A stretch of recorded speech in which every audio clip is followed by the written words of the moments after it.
Greetings, fellow adventurers, and welcome to Horsemen of the Apocalypse. We are Twitch affiliates and proudly sponsored by VentureSense.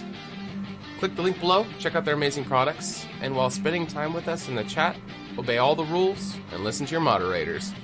While watching our stream, you are earning 2 currencies. HotA points are linked to the mini-games in the chat, and you can use them to buy extra raffle tickets when we give away free merchandise. Loyalty points are used for interacting with our show. You can buy inspiration points or health potions for the Dungeon Master or for your favorite player. There are several Twitch commands that you will need to be familiar with in our chat. Refer to the panel below if you forget them, or ask a moderator for help. These commands are how you play our mini-games, enter the giveaways, or request songs for the channel playlist. If you enjoy our content, clicking the follow button will notify you when our channel goes live. Join the HotA family by becoming a subscriber, and you get several benefits.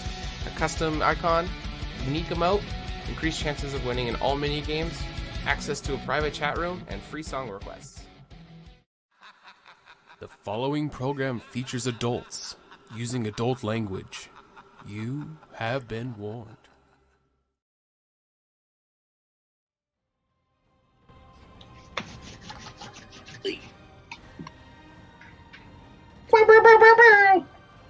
Alright, we are live. Welcome, everybody.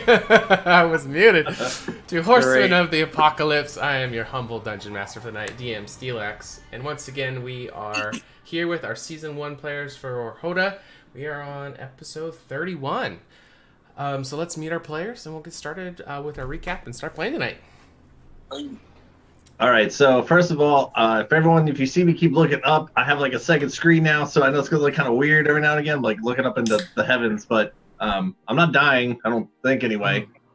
Not yet. But anyway, just want to, if you see me doing that, don't be weirded out. Anyway, so I thought I'd do something a little different for my intro today. I'm going to need help from my fellow co-players. Are you guys good for this? I'm putting you on the spot. It's real easy. Sure. It's not complicated at all, all right? You ready? This is going to be good. Okay. All right, so what's up, everyone? This is Kyle. Coming at you from York, Pennsylvania, but you probably know me better as everyone's favorite halfling bard. There you go, yeah, there you go. Okay. Okay. We'll work on that. I put him on the spot for that. All right, we'll try it again some other time. But anyway, excited to play, excited to be here, and as I mentioned before we got started, what better way to have me shut up for the next 2 hours and but put me in a poopa form so I cannot talk or move or speak. So this will be fun. Should have thought of this months ago. Yeah, right, exactly. Yeah, well, you got 2 more times of me doing this, so, that'll be fun. But anyway, pass it on down the line. What's up, everyone? All right. Hi, guys. I'm AJ, and I play Rin Inoran, the elf wizard in the party. Not as fun as Finley, but at least I'm not going to be that useless pupa state, so... You're super fun. Don't say that. You're super fun. I think him and his Poopa State has one more ladybug point, but... So he's not completely useless. Yes, I think he does. Yeah, because he used the last one to have a sentinel pea-sized ladybug try to get Kurtz's attention. That worked so well. I was thinking about smashing it, but Fuck off, bug! But yes, that's me. And next, of course, as I had just mentioned, our other friend, Melina. I think it's this way. it's me. I'm Dylan. I play Kurtz Glaskin. It's this way. I'm not... You never say anything about him. What's there to say? He's insane. He likes stabbing people. That's good. He's not insane. He's a great guy. You'll love him. Jackie loves him. Jackie loves really Session Zero. Kurt's the best. But... yeah, I'm Kurtz Glaskin. I'm the human fighter of the party. Okay, Hey. welcome. Okay. And then there's me. Hello, my name is Connor, and I play Urgra Dropper, the half-orc ranger. And she is... End sentence. Yes, End sentence. a woman of a few words. All right, she's welcome. she's in her angsty teen years. Oh, Jackie is here. She says blasphemy. Hey, Hey! you can lie to everyone else, Jackie, but we were there. We all heard it. I think she throws stuff on her monitor. She's so mad at you. All right. So real quick, let's run through the shows. You guys know when they are. We got lots of other stuff on our channel. What can people look forward to seeing? Well, on Sundays, they can look forward to watching Ages Past at 6:30 p.m. Pacific Standard Time, where they have me DMing and 4 other players. One we share, our lovely friend Connor over there. And yeah, anytime they spend with us, they are accumulating those lovely points, which they get here, and they can spend on any game to influence the outcome of the dice rolls, or get them health potions. Okay. Or corruption cleansers. That's Okay. a thing now. That's a thing in our game now? Yeah. Oh, good. No, not our game. No. Oh, I was okay. like, yes! Yes! No, just this one. Okay. You're like, no, too much corruption! Smokey can't handle. Can't take much more of this. But yeah, so Mondays we have Dungeons of the Mad Mage module that's being run by our friend Chubby Kobold. Tuesdays we of course have this show. Wednesdays we have season 2 of HotA, which is starting next week. Yes. Yeah, not tomorrow. The Wednesday after. Hold Just it. for clarification. Yes, so they're going to be running through the same thing these guys are, but they're going to have their own story coming out of it. So it'll be different, but a lot of similar stuff, same NPCs and stuff, but totally different story. All right, and then let's see, Thursday. Yeah, we have some upcoming stuff. So Thursday upcoming, we have a Vampire Masquerade game that's coming. We're not quite sure what the date is, but it's coming. It's coming soon. And then Friday, we are having one more, what's it called, side quest with Camille and Open for Adventure and company. They're doing one more, and then they're bowing out, but we are hoping to fill that slot again soon. And we're still planning on going to Gen Con in 2020, and their team is going to be going again, so we're hoping to still collaborate with them for that. So we're not done with them. You guys still check out their stuff. They got some really good stuff open for adventure. But we're here for us. So if you guys miss any episodes, you guys can check out our YouTube and join our Discord. We'd love to hear about you guys. But let's get a recap. What happened last week? Yeah, so last week, episode 30, we were in Candoria, the capital, and we had been contacted by Raylin, our old dwarven friend, saying that her Tabaxi friend Buttons was missing in a dwarven cemetery that he was exploring. So, being the good adventurers we are, we decided to help her out. So we traveled there, and we discovered, without too much trouble, the remains of the temple, of the cemetery, graveyard, crypt, something like that. And it turns out it was a cave. Who would have thought? Yay. Yay. Caves. So many caves in this game, y'all. Fucking caves, man. Should call it but- Cavemen of the Apocalypse. Just caves and no dragons. That's what this game is. Caves and dragons. It's just dungeons. No dragons. Caves. It's caves and champions. We got CAC. Yeah. Caves and horsemen. But the cave seemed pretty deserted, except we noticed that some of the religious figures had been disfigured. What's the word I want? Defaced. Desecrated, sure. Desecrated, yeah. Yeah, and so that was a little odd. We further explored, not finding too many people until we got further into the cave, where we found a tabaxi matching the description of said Buttons. There was a couple things in the entrance when you guys first got in there. Oh, what were they? Hyenas. Well, yeah. Oh, yeah! Her one Yeah. that's almost died. I remember the hyenas. That's true, we did battle. Remember that? I remember. I got the scars to prove it. Yeah, so we came up across basically 2 different packs of hyenas. Okay. That Urgra tried to kill the one who woke up, but turns out he let out a death yelp, which woke everything else up. So we battled, then they doubled in number. Finley tried to put on his cursed object for the first time, his mask. Yep. Mask of the Mad One? Yep, and he got into it. He was making some jewelry from the remains of hyenas. He had got over his blood thing real quick. Okay. But then further on, we did find Buttons, who was tied up and being basically accosted by this dwarven male, a mountain dwarf. And when we were able to turn the tables, the mountain dwarf called for reinforcements from Duragar, who are supposed to be major enemies for mountain dwarves. So that was a little disheartening. So Kurtz quickly killed the mountain dwarf when he was unable to defend himself, and we tried to retreat deeper into the cave to find an alternate exit. Turns out that was a dead end, of which we did not have the key. So we did a little ring around the rosy. We used some illusion to try and buy some time, and we found an alternate exit, which all of us went through, except for Finley. He's still wearing the mask of the Mad One. Decided to basically do just a middle finger to I think it was like 12 Duragar who had showed up, and he decided to try out his never tried before Transdial relic, the Anklet of the Ladybugs. Okay. And upon using it, there was a flash of light. And all that was left of Finley was like a loaf of bread that was like a larva / pupa. Okay. Couldn't move, couldn't talk, maybe could see. And yeah, it had some fun little things where it could create ladybugs that it would basically poop out. And so that's what he did. He pooped out ladybugs that then attacked the Duragar, attacking it with lightning damage. And luckily, so noticing that Finley didn't come back, the rest of us came out and we were eventually able to figure out that, hey, Kurt's turned into an animal. Maybe this animal is Finley, and there were some ladybugs floating around him. So we Thanks for the subscribe.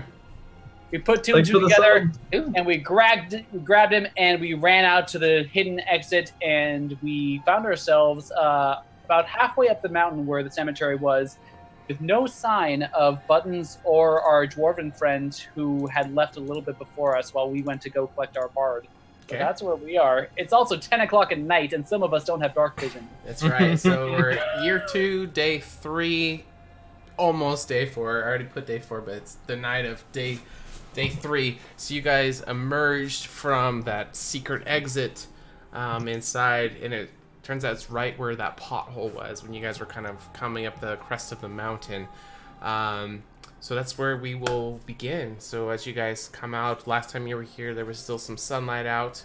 But then as you dove into this crypt cave, dwarven ancient burial place, as you emerge this time. John, it's pronounced boreal.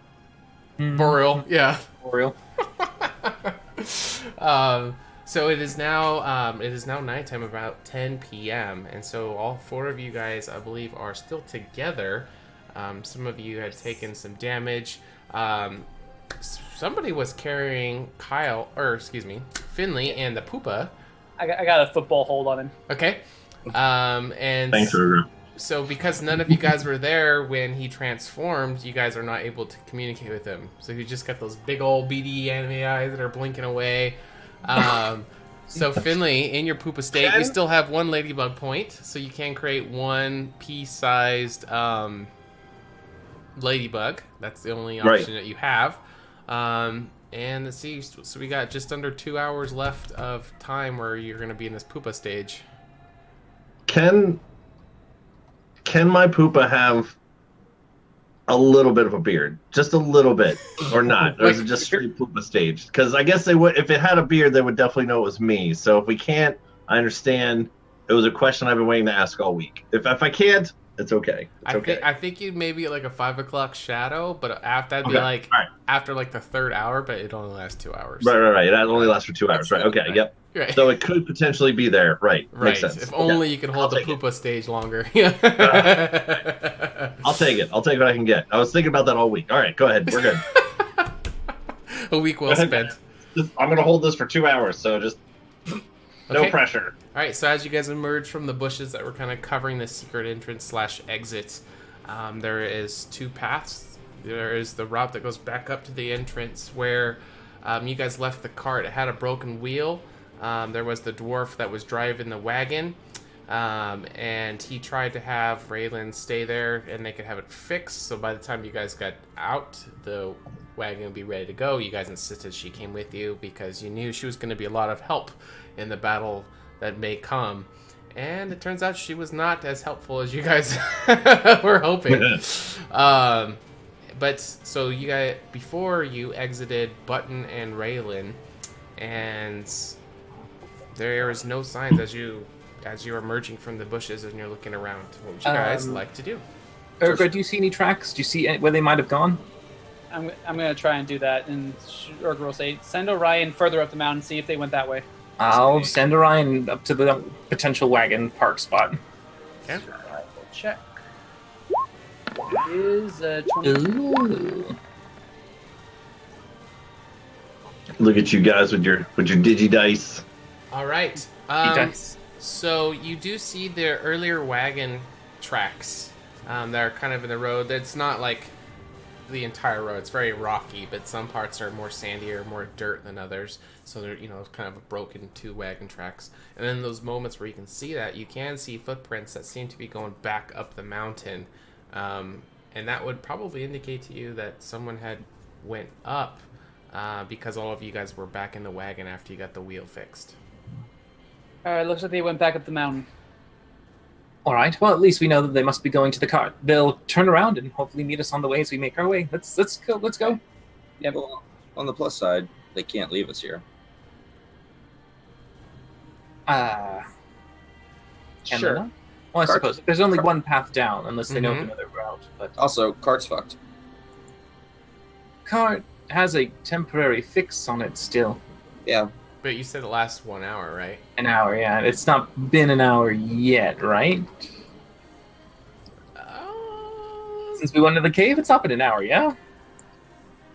I don't think it's been an hour, but maybe getting closer. Okay. All right. Well, Running. either way. Orion is like at least 100 feet ahead to give a little forewarning if he spots any bad shit. That bad shit? Or Okay. Durgar coming out of the caves and Okay. and 2 dead bodies. Just anything bad. So are you guys heading up the spiral or down the spiral? Up. Oh, so you're heading back up to the wagon? Yeah. Yes. Okay. Okay. So I believe it wasn't too far from this spot to the other spot. So Orion could probably fly like up and get there very quickly. Oh. Unless you wanted so him it's to like a follow the smart path. Yeah, so you guys are kind of at the crest of a mountain, so you guys were kind of going Oh, we actually made a full spiral? right. So that's why it was gee. taking so long, was you're having to trek all the way around the Okay. peak of it. All right, then yeah. If Orion can do a quick shortcut. Sure. Yeah, tell me if Orion sees if everything's okay. Sure. So as he's flapping up there, he can see that the dwarf that was driving the wagon, Raylan and Button, are all 3 at the wagons trying to fix it. Okay. Good news. Okay, they're up there. They're fixing the wagon. We should be able to, reconvene and get our way out lickety quick. Okay. Okay, gonna start going up? Yep. Okay. So So, still going, yeah. Sure. Yeah, it's not going to take you guys too long. You guys weren't too far from it. So you kind of just make your way up the side of the mountain. You notice a massive temperature drop. So it's been really cold since you guys have been up here, but now that the sun is gone, the air seems to just super chill. And the wind has started to pick up. So there's this sheer wind, like what do they call that? When the Wind chill? Yeah, the wind chill factor is making it seem very, very, very cold. Those of you who have the cold weather gear, it's definitely going to come in very handy right now. So you guys are kind of huddled up as you're making your way up there, but eventually you're going to see the 3 of them working on the wagon, and it looks like they're pretty close to maybe getting it done, but it's kind of propped up with some logs that have been kind of wedged up there to kind of prop it up so the back wheel is up higher. Oops, I just shook my whole computer. Earthquake. And it looks like they're getting pretty close to it. All 3 of them are kind of diligently kind of hammering and smashing stuff. Boy, thanks for waiting for us at the mouth of that cave, guys. Really appreciate it. Don't worry, we didn't need any help. And Button will turn to you guys. I cannot thank you enough for helping. We weren't sure how long you were going to take, so we figured we could head up here. She said the wagon was broke down and they wanted to try to fix it. Mm-hmm. All right, is it fixed yet? And right as you ask that, the dwarf that was driving the wagon, he does a final hammer hit and kind of does a stability check, and it seems like the wheel is good to go. All right, then we should make haste. There are multiple Duragar inside. Can we go? Sure. Freeland. He'll kick the logs out, and the wagon will kind of fall back onto the 4 wheels, and he's gonna start bridling up the horses and get them ready to head out. All right. Okay. Raylan, hold Finley. No, I got him. Thanks, Kurtz. And also, Urgra is going to give each of. There's 2 horses, 1 horse on the two. wagon. There's 2. Two. Yep. I'm giving each of them a good berry, so they don't Okay. get hungry. Okay. And when you told her to hold Finley, she's gonna look around and, where is Finley? Point to the poopa. Did someone cast a terrible spell on him? Is she gonna like go up to him, kind of like be squishing his little pink? Whatever. I mean, What, young lady? You basically just push someone's boob for all intents and purposes. how Have some dare respect. you. Where exactly did she try to poke me at, or did she successfully poke me? It's gonna be somewhere in the middle range. So probably maybe like where your ribs would be, but Can I let out a Pillsbury Doughboy? Yep. can you what? Can I let out a Pillsbury Doughboy, or can I not talk at all? Yeah, I would love to really cool it, but God damn it! I Nope. can't do anything. This Nope. sucks balls. Okay, anyway, that's fine. It does make a It's just sound like- effect when we poke him, like in those Yeah, animes. exactly. The escaping Like the- gases from his body. Yeah. I just wanted to go woohoo, but I can't. I'll grant some poopa slime can come out of the posterior end Oh God! Oh, as she sure. pokes you. God, I'm so glad I'm Some holding you. coagulated don't do anal that again. seepage.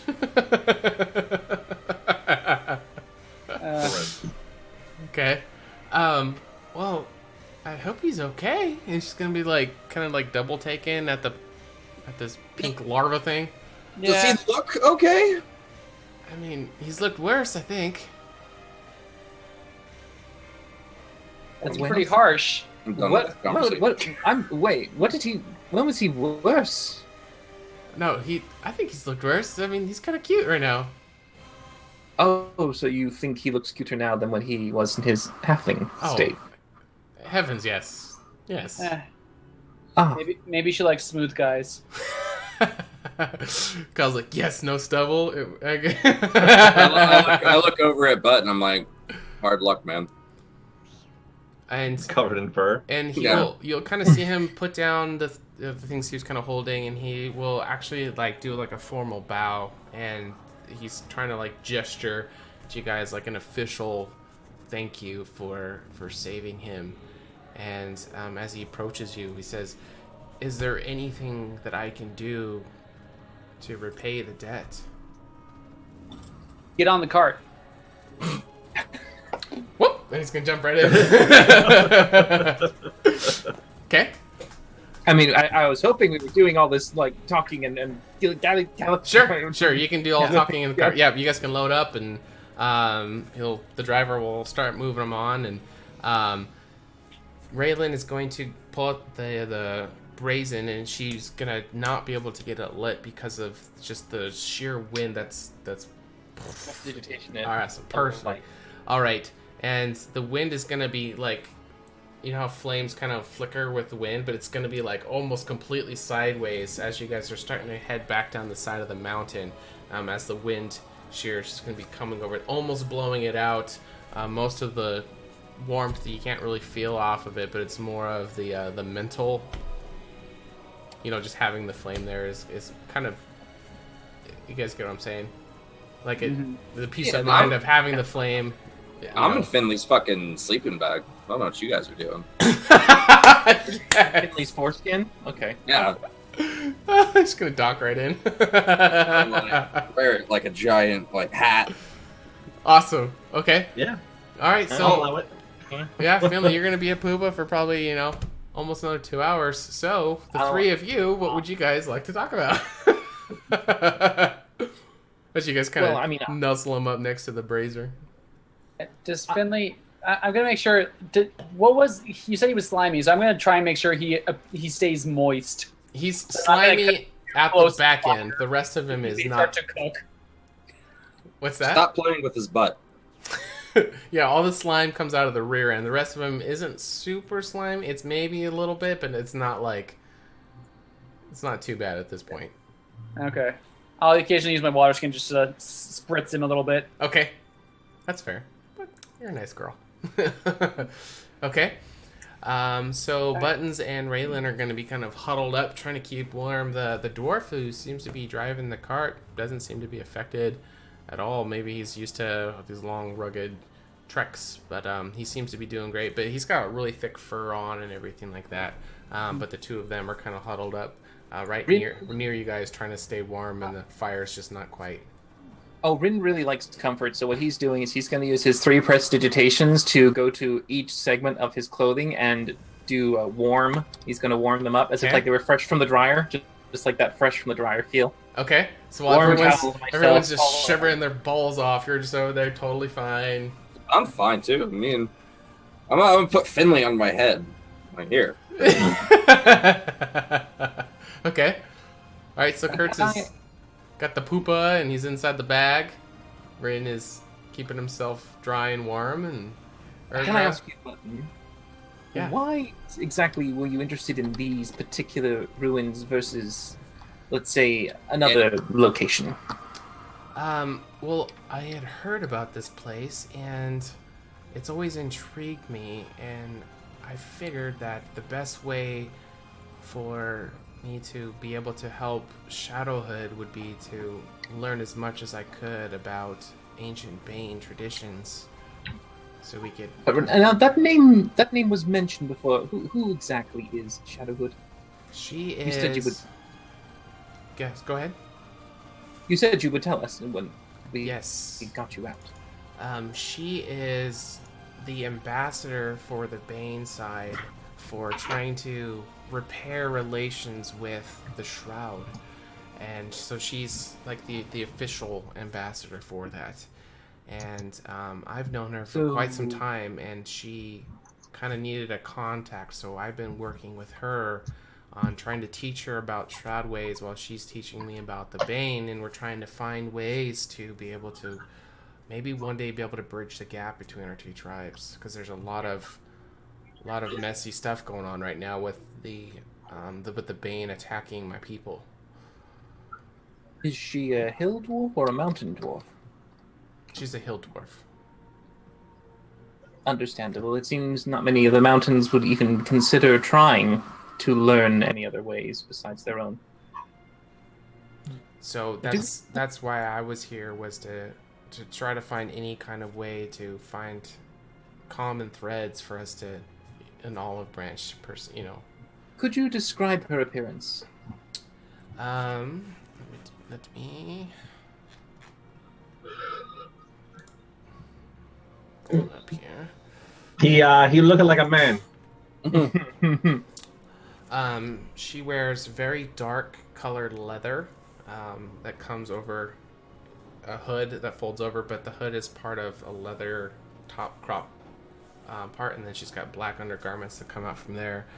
She has very long red slat. It's kind of like a reddish brown hair that's very, very long, and she's usually she wears it over her face to kind of hide her identity a little bit. And she is the chieftain of Dim Shodar. Alright, so this is not the same one who was arcanely interested in the Hill Dwarf when we first met in year 1, right? No, you guys have not met Shadowhood. Okay. First name is Garmini. Garmini. Garmini. Okay, Garmini. Have any of us heard of Dim Shodar? Probably not. So it's going to be kind of a subsect of some of the Bane.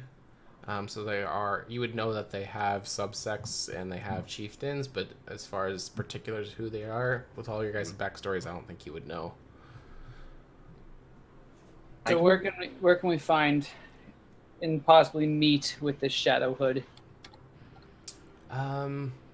She's very elusive, and she's trying to keep her whereabouts very secretive during this time, because she's funneling information to the Shroud, and some of it she gives to myself, or some she just goes straight to the hierarchy within the Shroud, straight to the Lions, and trying to help them organize and save Tabaxi lives, but I'm afraid that her efforts are not going to be enough, and then my people are going to take a more hostile approach instead of going for the peace. Dilly, thanks for the sub. Hey. Thanks for the sub. What's up, Bacon? Welcome back. So interesting. Were you planning on meeting up with her anytime soon? No, not for maybe a month. Oh, great. So I was trying to do some due diligence until I met her again about learning all I can, and then we could reconvene about how to repair relations. I'm just writing my notes. No idea where she is. Expedition pointless. How do you guys feel about the current turbulence going on between our two tribes? Well, you've both done some pretty awful things to each other. What all have you heard? I say well, and get it over with.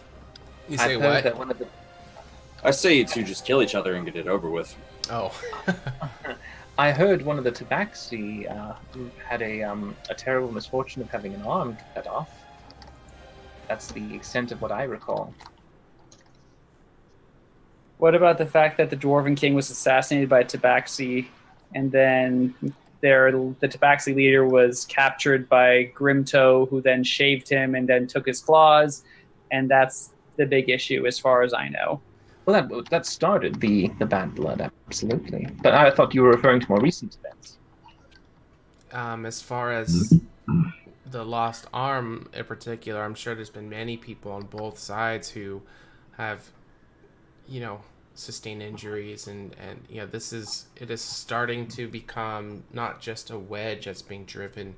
I fear, from what I can gather with working with Shadowhood, and hearing what the Bane is planning on doing in the coming times, I fear that they're going to try to wipe out our people. Oh, they will. Don't worry about it. Well, not if we can stop them. No. Never mind. You'll find out.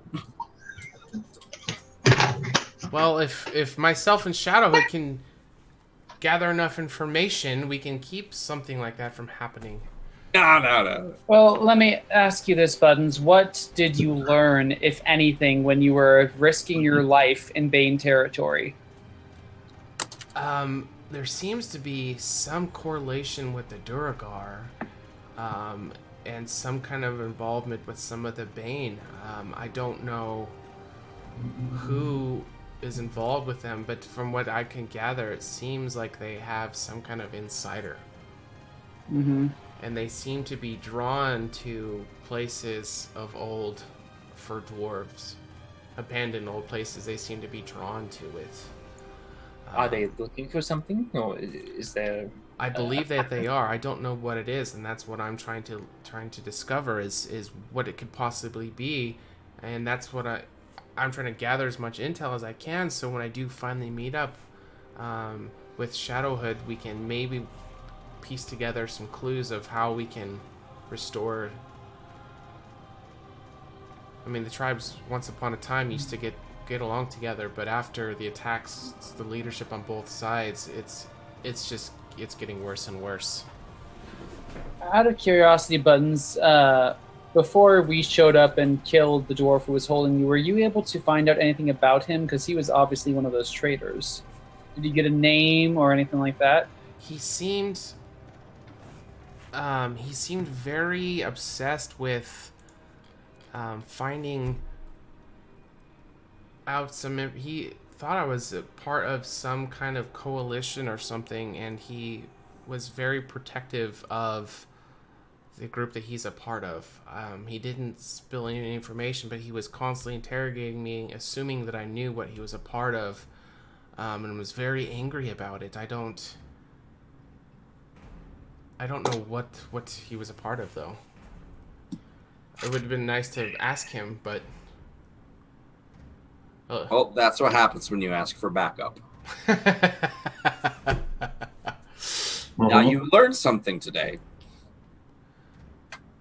Do you guys I'll turn to the rest of the party. Do you all think he's part of a cult of chaos?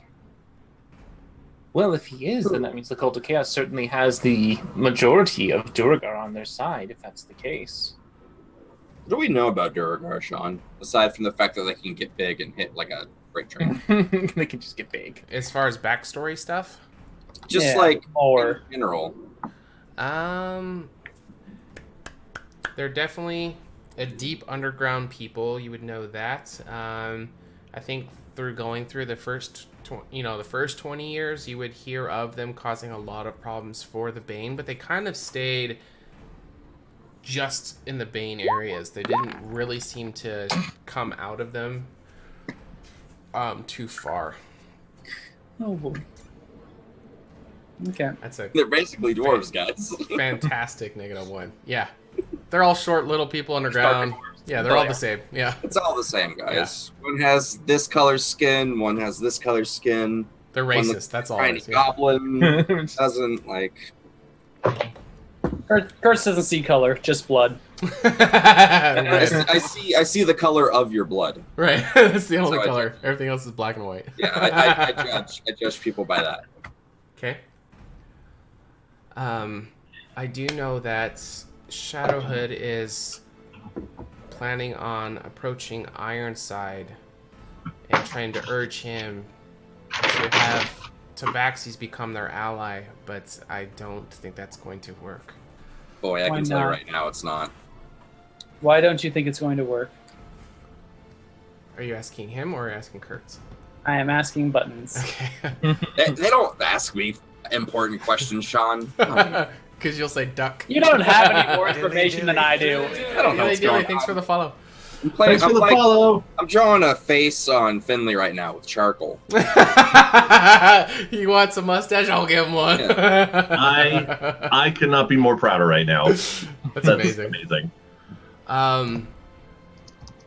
Just the tension between Ironside and Grimtoe. I don't think that Ironside can afford the luxury of trust, but I'm hoping that we can find some way to get to them and convince them otherwise.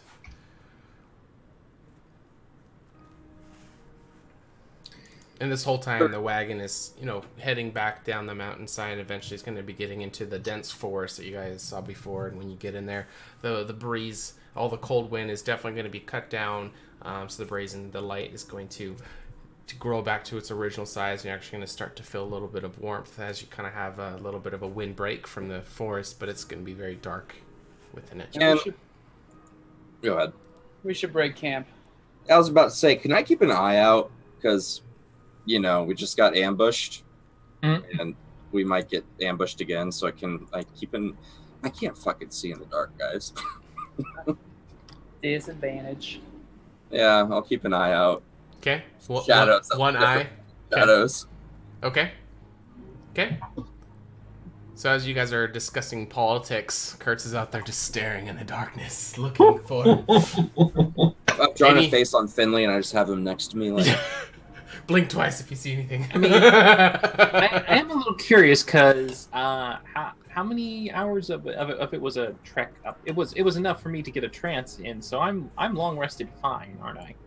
Well, in that case, Finley would be out of his form if it's that long. Yeah, so I was going to leave it up to you guys to where, when do you want to do the RP? But we can have it where it's going to be a little over 6 hours or so before you get back, because it was a 6-hour trek. But you're going uphill, so it is going to be a little bit quicker. So it's probably going to be around the 6 hours.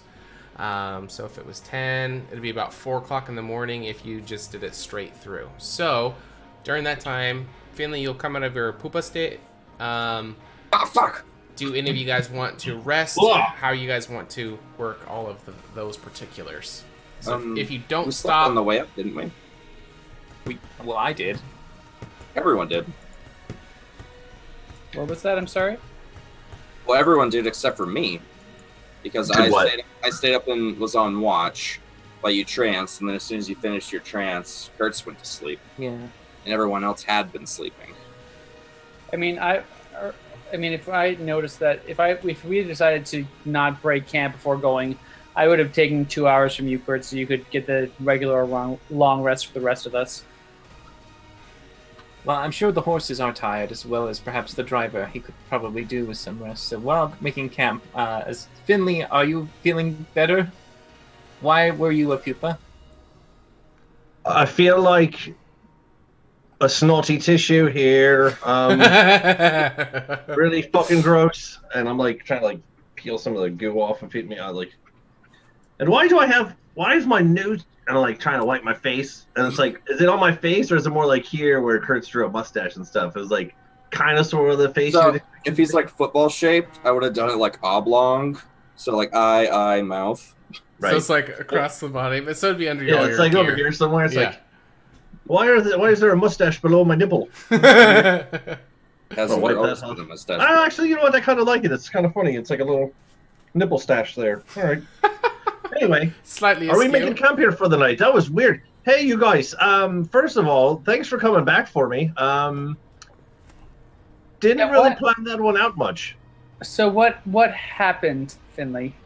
All right. So first of all, I put that mask on, right, and shit kind of went dark for me for a bit. Like I kind of sort of remember some of what happened, but not really all of it. So we're alive. Good.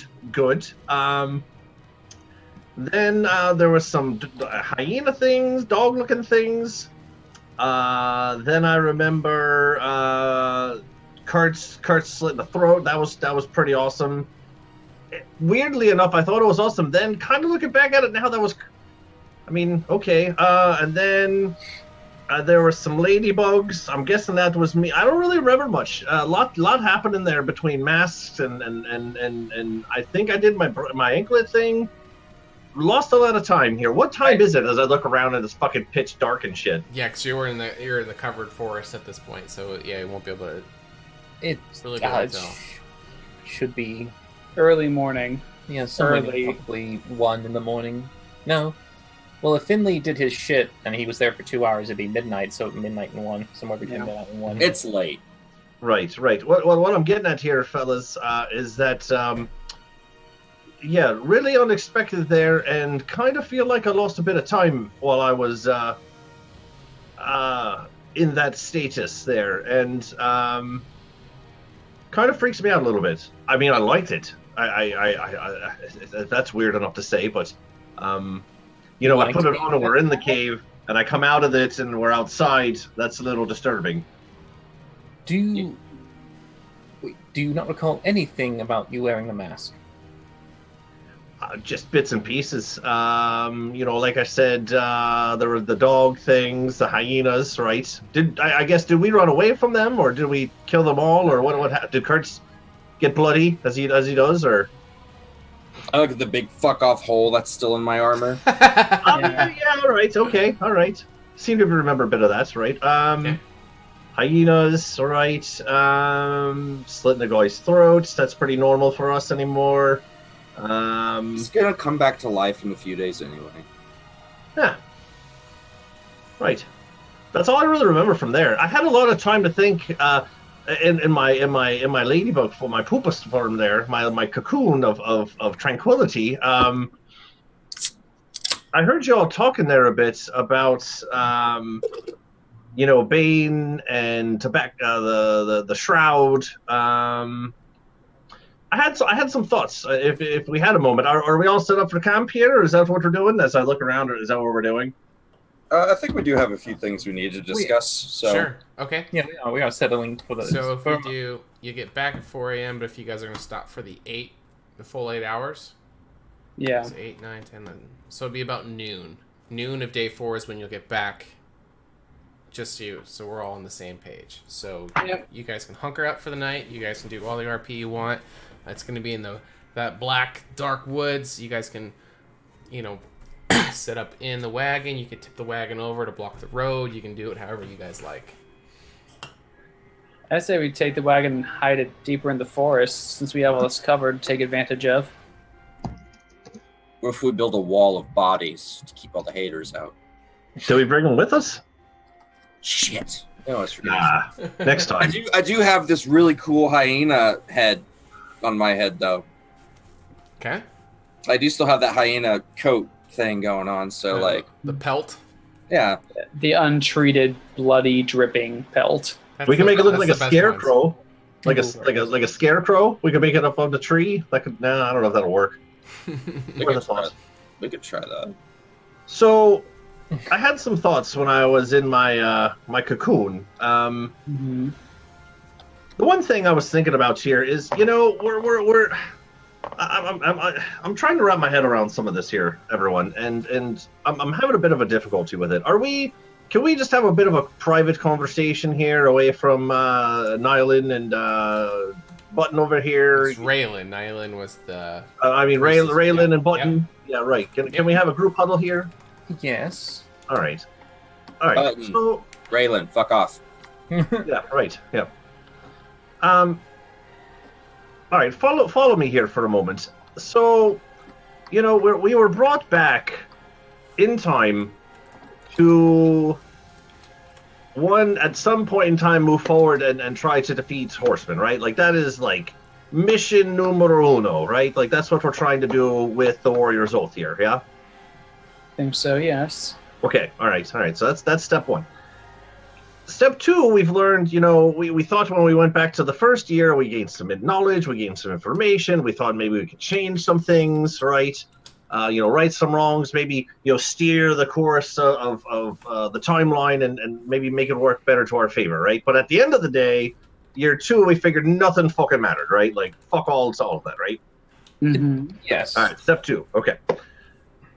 So, you know, in my thought process there, you know, I've been thinking about, you know, as much of a fuck all it is to us trying to really right some wrongs, and I made this whole big speech about second chances for us all, and you know, I guess, you know, that's not gonna fucking happen now. But I mean, what really are we doing here in terms of this time travel and stuff? I mean, we're gaining knowledge, right? For what? I don't know. To fight Horsemen eventually at some point. But I heard you folks talking about, you know, Bane and Shroud and assassinations, and Kurtz made a pretty good one there where he said, you know, you'll fucking find out anyway. And that's where I really had my epiphany of, you know, what the fuck are we doing here trying to help all these other people when this shit's gonna happen anyway? There is that sense where perhaps we might not necessarily make a difference in their lives, but there could also be a potential secret that they have uncovered that if we can piece it together with the multiple sections, we'll find the true answers we're looking for.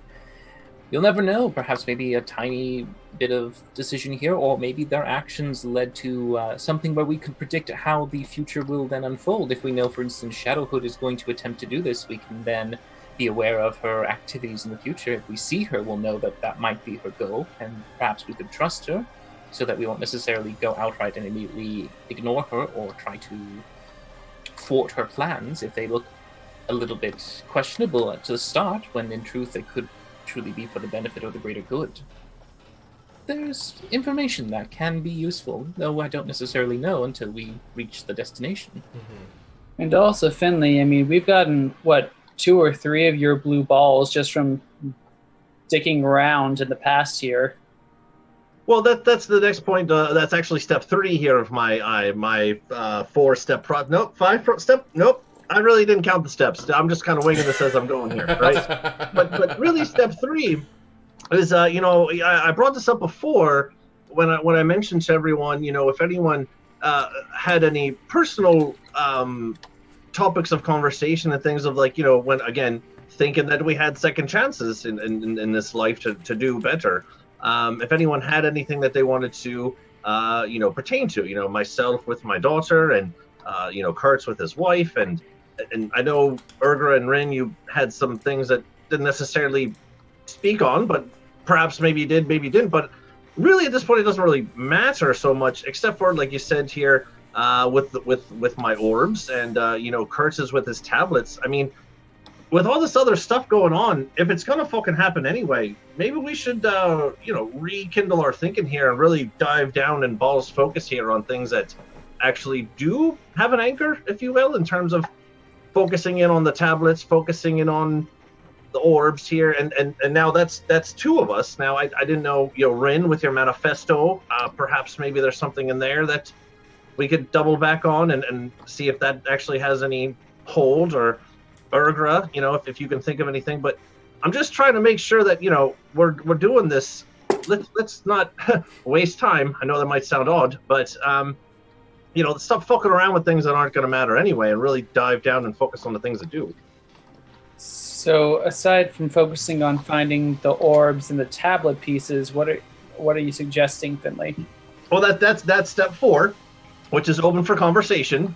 In terms of Rin's manifesto, maybe things in there. Now, truth be told, and anyone correct me here if I'm wrong, but since we've been here, has anyone that we killed still alive in the next year or the year after that, or does killing someone actually prove a difference? Now, that could be a big thing in terms of actually righting wrongs or changing the course of history. Now, again, Kurt slit this guy's throat. I remember that specifically. If we see him in year 5 walking around the streets, well, then we know, I guess that really didn't make much of a difference. But some things to think about. I might go back in that cocoon. I had a lot of good thoughts when I was, really had some time to just, sit back. Here's and the thing. We basically wiped out the Bandit Clan in year 1. That we know but of. People were talking about them in this year. So... Well, and of course, all the chaos that occurred at the lucky little tavern game, that didn't occur. So we could experiment right now with Raylan and Buttons if we kill someone in the game. I don't think that's very considerate. They aren't individuals that I think we should be trying to eliminate and see if they stay dead. Well, the point is they don't matter. I'd like to think that more lives matter than don't matter, Kurt. I believe there's a bit more of a moral, flat rule, respect all life. Since when do you care about morality? We're here... I always care about morality. We're here to save the world. Right? This isn't save every man, woman, and child we find. We're here to defeat the horsemen and essentially secure some semblance of a possible future. I'm not necessarily able to save everyone. I don't have such a naivety to believe that is possible, but I will not go out of my way to just kill innocents. That seems to be not only immoral, but it also seems quite bizarre. Why would you even do that? What benefit can you gain from it? It's an experiment. That's not really a good experiment. Your better experiment might be to do it onto someone that's a criminal. Well, or maybe there's a middle ground compromise here. We have killed some people. Like for instance, the dwarven guy there back that Kurtz did what Kurtz does. Kurtz, what do you do? Anyone from the first year that we can recall? Anyone of specifics? If you don't mind, I'd like to interject one also key piece of information. Nylin didn't recall either of our faces, and she supposedly saw and spoke with us in the first year, and she had no recollection. So if there is no recollection with her, I'd assume that any activity and interaction we had has been erased. Well, that would be the only one that's left, though, right? Is if we killed an assassin and they lived in another year anyway and it still happened. See where I'm going here? I don't think we've necessarily experimented with all the pegs to know exactly, what our limitations are here in terms of yeses and nos. I say we go fight the horsemen. Well, they won't appear this year. Well, we only have a few more days. Yes, well, this is a very easy compromise. We go and we fight Conquest. A fair enough, I guess, experiment. Though if he stays dead, well, that's the thing. From what you've told us and what we all know personally, no one knows what happens to the horsemen. They just disappear at the end of the week. Mm-hmm. So either A, we kill him, and they're actually dead, or B, we find out what happens to them at the end of that week. Which is more than what we've got going on right now. That's certainly fine. I think we could try, especially if we have a bit more assurance that we might not necessarily be eradicated if we attempt to handle the situation a little prematurely. It's true. None of us have actually died yet while in the past. No. In the past. There's dead and mostly dead. I don't necessarily wish to care to just throw our own lives down the drain either. Well, that's a valid thing though as well. I already died. I die in year 20, facing death. Well, yes, but that was not necessarily when you were thrown back in time. That was still your present. But won't that still happen? It's a potential inevitability unless we are thrown in. Well, it might be if we are able to trust this crystal to throw us into the past, we could easily be thrown in the days before the final demise, which would then maybe change the outcome. But we can't trust Alundra or Tavaria. We know Alundra has lied to us already. When did she lie to us? Oh. I was wondering when you were going to jump in.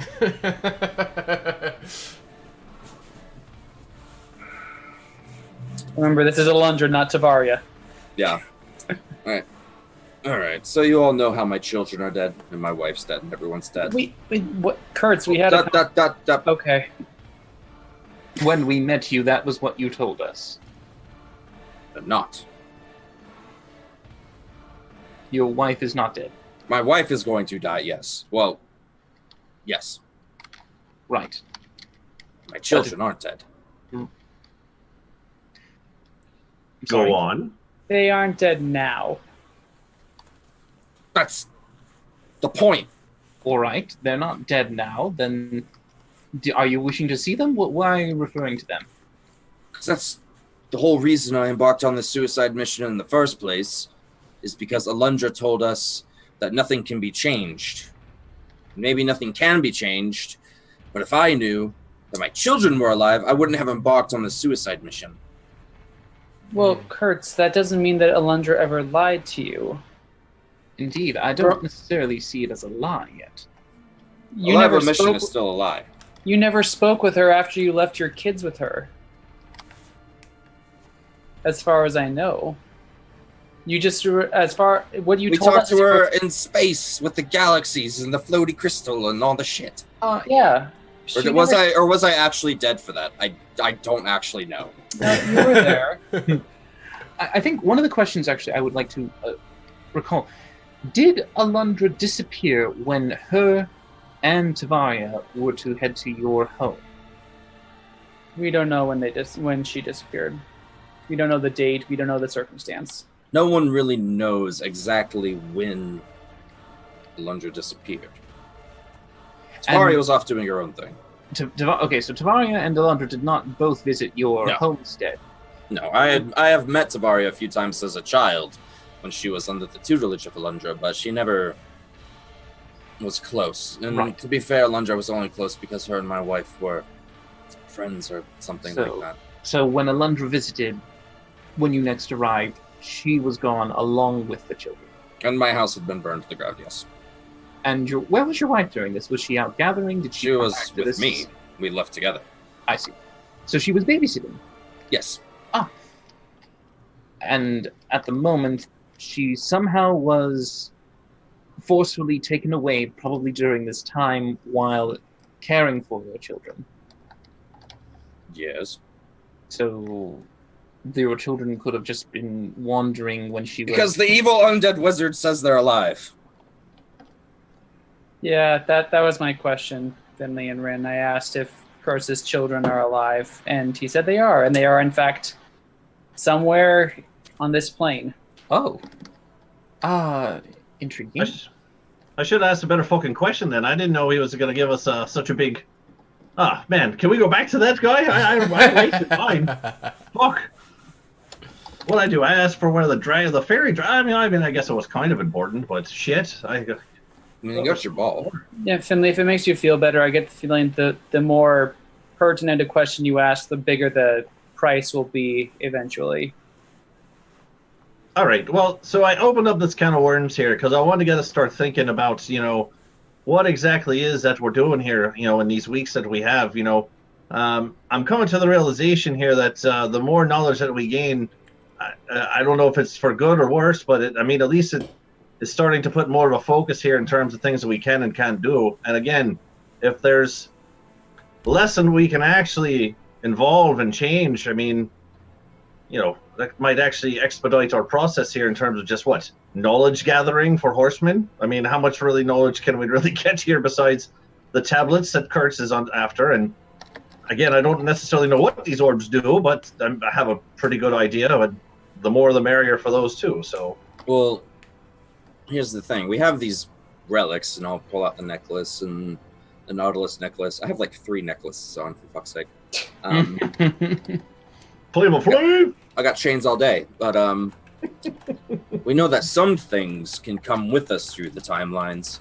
Right. We don't know why. Right. Items specifically can, yes. Some items. So, and from what we've seen for our own bodies, it's not our bodies that are being moved through time. We're just sort of inhabiting our own physical selves in this time. Correct. Right. So what makes Did we these? ever test that? I have my ear. As in his current state has his full ear. When we met him, his ear was... Oh, that's true. Well, I was thinking more about the fact is, do our current selves that we remember living in this time period, do they just disappear? Because for time flow to continue, they would have to continue doing their own thing. From what I can remember, Urgra, we temporarily use what we can to almost create a simulation of what-ifs. This reality is an extension of a time potential rather than an actual reality That's true. temporal That's right. change. It seems to be this is a way for us to take what we can during that time and maneuver what we can at those years and times to... Finley starts buffering. There's a lot of words with a lot of deep shit on that one. So And Kurtz is like kind of keeping up. He's on like 240p. So it's a temporal offshoot. Indeed, it's more of a what-if, a hypothetical. That doesn't matter. It's similar to some of those things, yes. I mean, it would make sense that our stuff is coming with us then, right? For at least some of our stuff, right? If this is just temporal things, we have no influence. So I guess really my last question here in terms of influence would be, if we kill someone, do they stay dead? I mean, that would probably be about the last one on the list that I can think of, because we could go and burn a fucking village down and, you know, in the next year it's back anyway, like it never fucking happened, right? So, I mean... The one thing I wonder about that specifically, I do know that we have items that are able to... How would you say? They're bond constant. to us. Yeah, they seem to be able to transcend this reality. They seem to be able to connect on a level that will carry over. I wonder if specifically those items might be needed to actually create a permanent death. Change. In a way, if we were to try and eliminate a horseman, perhaps... What if we kill something with one of the Transcendental relics, you're saying? Well, not necessarily, but it could be that, or perhaps even with another item. But if something does have a way to pierce through all the veils of time, perhaps it is able to eliminate all the realities that this individual exists in, allowing them to be erased. So what you're trying to say is we should choke Conquest on Finley's blue balls. That sounds like worth a plan. shot. Teabag him. Well, I don't necessarily know if the blue balls can be made as weapons, though if you think you can. I'm just saying, if you bash something in the skull hard enough, like it'll kill them. I've never actually seen a horseman, so I'm not entirely sure. But from what I hear, they seem... Well, actually, I saw Death. I don't know what I'm talking about. They seem far beyond... Before the... I get what you're saying. You may have No. Don't forget. Rin and Urgra in that fight didn't really see much combat, so it's like... I was afraid, and I couldn't wisdom. I mean, Urgra is probably the one you can diss the most on that one. I shot a lot of shit from afar, so... 3 rounds, I think. Kurtz did his job. We know that much. Yeah. I mean, all my stuff that I did was being countered, so I mean, you know. I'm just saying, Finley. I allowed Finley to cast his shit off because my shit got destroyed, so that's what I did. I became the, you know, Dilly thinks we'll follow. You know what I hear? I hear excuses. I hear that next time you're on your own. I'm always on my own. I'm the only one here with the sword. Urgra draws her 2 scimitars. Oh, boo-hoo. Look at my big dagger. And truthfully, Kurtz, if you were on your own, you might have perished with those hyenas. Probably. So, I've already died once. Either way, we should pass and move on from these bickerings and try to maybe perhaps choose our next course. Right. And I mean, that's where I'm going with this whole conversation here, everyone. I mean, it's This more is step so 7. Are you on 7 now? 8? Step 6. Okay. I'm keeping notes. It's step 6, subadjunct C, Sean. Yeah. Keep Paragraph L. Yep. Keep up. All right. You're the It's DM. just a matter of at this point. I mean, that's probably the last thing that I'm really quite curious about here in terms of if we were to take a life, if it still holds true through all the timelines here, or we kill someone and next year they're right back fit as a fiddle and nothing happened. I mean, I think that kind of does really put the blinders on, if you will, in terms of things we really need to focus on, which is horseman information, orbs, tablets for Kurtz. What else might actually mean some sort of shit in your manifesto therein. Anything Urgra can come up with. I mean, we have some... Urgra, what are you looking for? Out of character, what are you looking for? I mean, I'm just really here to make sure the world doesn't end. Right. So where I'm going with all that is instead of trying to stop assassinations that are going to happen anyway, or trying to going to start some over shit over here, focus on what we need to focus on, and put brass taxes to it. Let's get to work on what we can actually do and accomplish here. Now, that being said, if we learn that we can take a life and it actually does hold a bit of a sway in the timeline, like for instance, who assassinates the Bane, right? If we could stop that from happening, and that has a big hoop-de-fook in terms of the timeline, and we can really make some things change and make the Tabaxi and the Bane and the Shroud come together, okay. But if not, fuck it. Why waste our time? Finley, that happened before we could be thrown back. That happened. I'm just saying it for example. Like we saved the tiger guy, right? Who the fuck cares if he's just back in the cage in a year or whatever the fuck he does? It seemed his was pointless. Well, I think what Phil's getting at is we just spent all this time and effort saving Buttons over here, but let's be honest, Buttons is probably going to die in that cave. If we weren't there potentially. Did we ever figure out, saving the tiger from the cage? Did we ever go back to the Shroud to see, he's here. Yeah. Oh, he's in the cave. What the fuck? We never actually went back to Hergeflurgan either. That'd be a pretty easy way to test. But we already know, because Nylin doesn't remember us. And we were told by Alundra that we couldn't change anything. She said specifically we weren't sent back in time to change things. Right. We were sent back in time to learn shit. But Finley, if you want to find out about the death thing, I mean, technically we didn't kill them, but the Bandit clan, I'm pretty sure, did kill a couple of villagers of Hergeflurgan. And if we... Well, they would still be dead, wouldn't they? I think... Yeah, so it has to be someone that we kill to see if we can make that sort of influence. I think that's the last question mark in terms of actually influencing anything timeline-wise. Because if not, we're just prepping for the Horseman here, right? I mean, that's... Oh. You see, that's the other thing. So we certainly know that perhaps we can test it on the Horseman, see if it is permanently destroyed when we attempt to do that. Though we might also find that if we attempt to kill it, it might be futile if we don't have the right tools or knowledge to combat and know its weakness or what could make it vulnerable to even becoming killed. It's too vague. We don't know everything. We won't know until we try. Well, that's a fool's statement, but certainly one that can be used. Well, that's what we learned in year 20 when we were talking about. No one knows shit about the Horseman. No one knows... But we can find out information. You do understand that you don't have to burn your hand to understand that fire is hot. Someone can tell you don't do that. And then you learn. You don't need to suffer and have pain become your teacher. I don't understand. Most children do. That's staying in character right there. So in the end all here, everyone, that's all I wanted to say is if we can actually influence I think that's the last one. We could try to push someone to do good or do bad or whatever, but I think that's kind of the end all get all here is if we take a life and they stay dead, right? We can actually influence something. If they kill someone and they're still alive, they don't remember anything, I think that kind of ties our hands in terms of things we can't do, right? Fuck all that stuff. Let's just focus on what we can focus on and try to get as best prepared as we possibly can. Well, that's all I got.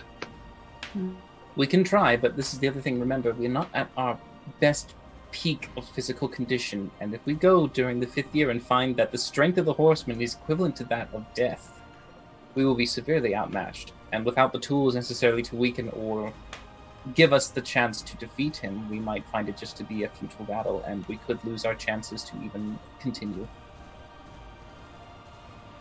All right, we can always just watch. You guys will do fine without me. If worse comes to worse, I would just strongly suggest not to fear retreat. Perhaps we might be better off making sure that we can fight another day if it turns out to be a terrible idea. All right. Well, anyway, that's the last bridge I want to cross, really, is just seeing that no other influence that we've done so far has actually done anything.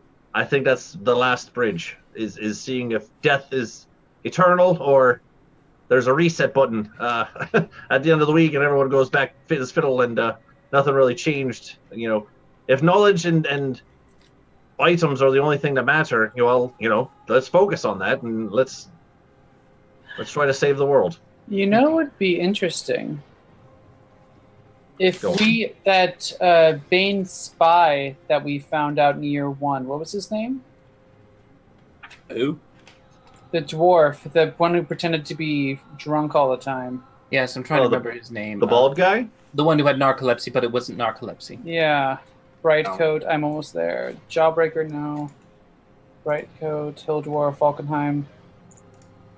Where is it?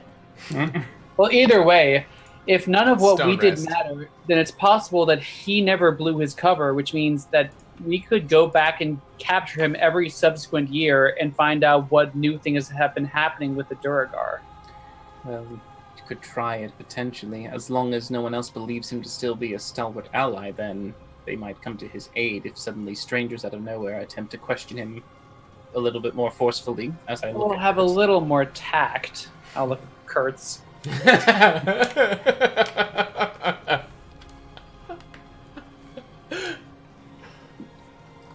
You know, y'all can talk all the shit you want, but I get shit done, all right? Well, either way, as far as this week, I think our best bet for gathering information is to check with this Solomon guy.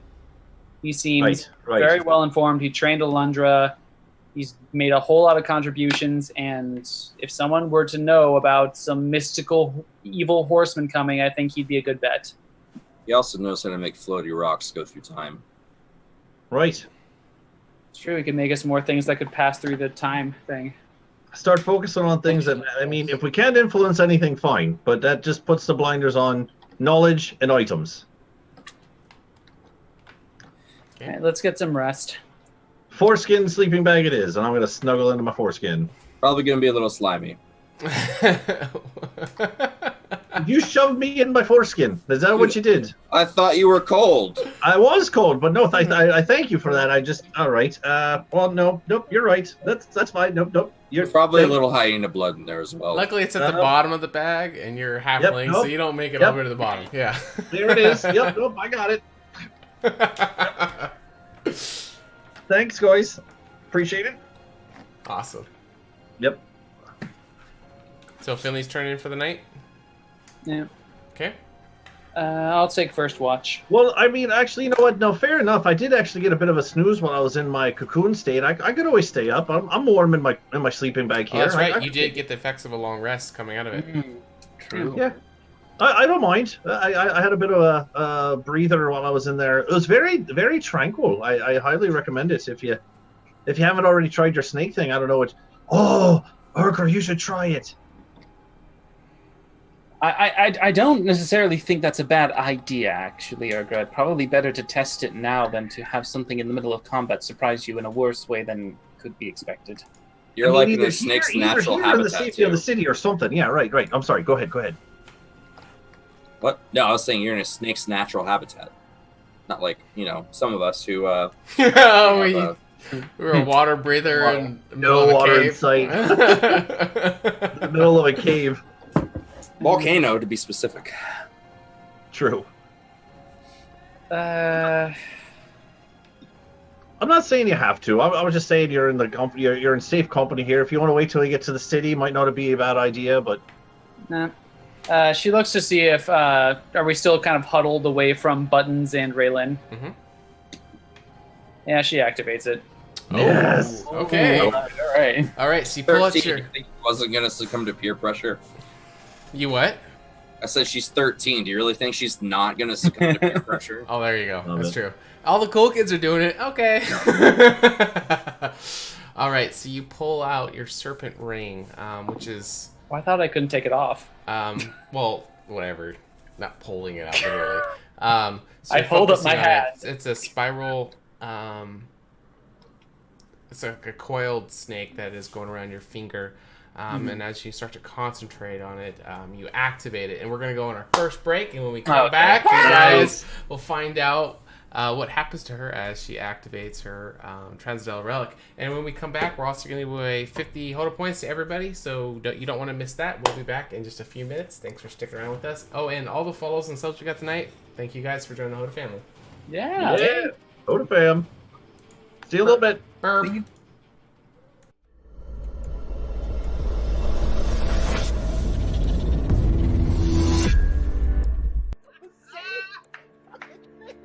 The dice are telling me it's a 20. We're sticking with it. You can just go. I'm gonna go over here because I'm gonna film this shit. I'm just gonna go. Yes, this is my daughter Melody. Oh. You shall find justice upon your soul. Turn it into a, let's go with a gelatinous cube. Okay. And I'll let it just go ahead and sit there and start dissolving the place up. Yeah, we're on our phones. I'm gonna do this shit. No, we're paying attention. Yeah, we're focused. Yeah. Yeah, I totally agree. Yeah. I'll just sort of run my finger through the scar that goes across my head. Indeed. Grab it by the head, start slamming the skull into the stone wall next to me until the skull just shatters. Bend the fucking knee, peasants. I'm gonna burn a lucky point. Okay. Oh my god! It's meant to be. Tell Caldevar, if you can, please, sir, that Kurtz Glaskin is going. Come up to Rin and say, speaking of teamwork, do you have any offensive spells at all? Right? He's got, really scruffy, nasty beard and kind of kicks his foot. Like, ow! And he just starts going off on this rift. Martha will turn to the crowd and he'll go, "Are you not entertained?" Hail, brave adventurer!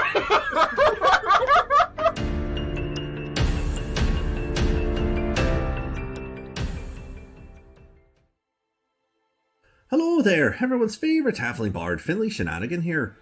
Being the soulful adventurer that I am, and known for telling a tale or two, pull up a stool to grab a pint as I tell you a story about my favourite hero, me. In my years of travelling, I met people of all walks and cultures. Although the horsemen coming didn't affect me directly, I saw the toll they left behind. The destruction and devastation these villainous beings left in their wake sparked something within me. How was I, Finley Shenanigan, to become the greatest, most legendary bard that Candoria had ever seen, if no one was around to behold my glory? More importantly, where is Alundra? When will she be back? And what will she be wearing? Hopefully something revealing. Anywho, setting on my journey, I shared my glamour with those who had never witnessed such pure, unadulterated excellence before. My legacy was to replace their despair and unite the people for the war yet to come. In the end of the day, everyone can be a hero. Everyone has a little adventure inside of them. And if you don't, would you like one? Ah, salutations. I am Rin Enoran, historian of Candoria, renowned problem solver, an elf of esteemed conscience. When I became of age, I set out as a Rena and departed from my home of Orthalos to the city of Egoras to study the arcane arts. With some difficulties, I was able to teach myself while working as a scribe in the library of Alashar. There, I produced a masterpiece of Candoria's history and its secrets. My manifesto, the true record of our world. However, even my aspirations dwindled when Alundra's guidance vanished, followed by the devastation from the horseman's wake. Despite all the wounds we have suffered, I shall never let our existence be forgotten, for I believe our best hope lies with our knowledge and story made eternal.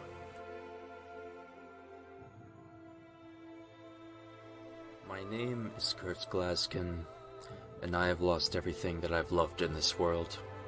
My daughters, my wife, my friends, all of them dead to the horsemen. And now I have a chance to redeem myself, to protect my friends, to lead humanity into a new age of light and hope. Alundra abandoned us, the goddesses abandoned us, and left us with these monsters. And I want to take everything from them that they've taken from us.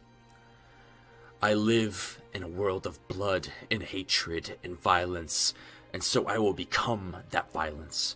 I will be that hatred, and I will be exactly what we need, a sword against the darkness.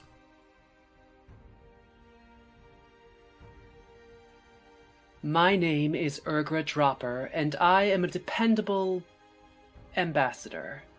I was the only half-breed in my mother's tribe of orcs where the threat of being eaten constantly hung over my head.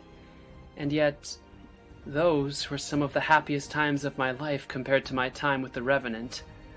I was 12 when I first picked up a bow and started hunting, and I quickly found that people make the most interesting prey and often deserve an arrow in the head far more than most monsters. Magic and even the Three Sisters were always something weird and sinister to me. That is, until by chance I crossed paths with the High Priestess Alundra, who showed me that magic, like everything else, can be used for good or for evil.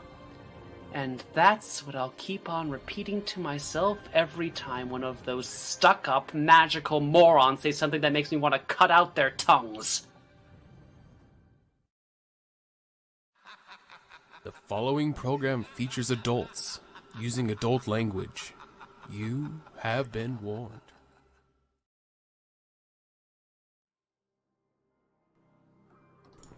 All right, we are back. Thank you for sticking with us. And as promised, we got some HotA points to give away. Let's do it.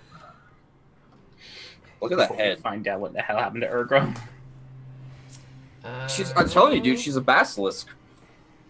I need a skinny 12-year-old with a scar on his forehead. That's way too simple and OP. They wouldn't do that All for right, us. so we just gave everybody who's watching right now 50 HotA points. You guys can use that to redeem health potions, inspiration points, and sanity points to help out the players.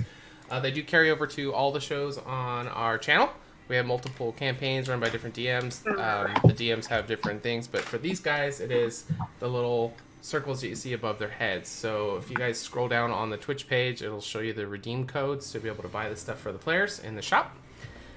And I think Jackie used close unless she lost some points on a heist. So She did. Oh, damn. A lot. So if you guys do exclamation point and then the word points, you can see how many points you have. You guys can't buy for yourselves, but you guys can buy for other shows. So I think what Chris was trying to convince you guys to buy stuff for them, and they'll buy stuff for you, which would work. I need a health potion, just so you know. So yeah, Kurtz is down a health potion, Urgra's down an inspiration point, but other than that, they're all topped up. Finley, when did you get another corruption sanity thing? Didn't she use both of them? Yeah, technically hasn't resolved any of his corruption points yet. He used one of them, and then Jackie bought him another one right after that. But you can only use it once per HotA Mama. long rest or something. Oh. I remember it was limited. You couldn't just purge everything. Oh, yeah, that's right. You can only move like 10 feet. Oh my god, Ryan, you're so slow. I forgot about that. Oh, jeez. Anyways, what happened to Urgra? Yeah. All right. What only positive things are happening to Urgra? All right, so as you activate your Transcendentalic Relic, the eyes that are on the serpent's face is going to start to glow, and it's going to start to kind of turn to scales around your finger, and the scales are going to kind of eat its way up your body, or up your arm, just everything turning to scales, and your whole body, your arms are going to kind of pull to your side and kind of morph into your body, and before you know it, your entire body is going to turn into this huge cobra snake that's probably about 10 feet long, and Fucking told you guys. probably like a told you. foot and a half in girth, but it kind of tapers down to the tail, and you can kind of like stand up,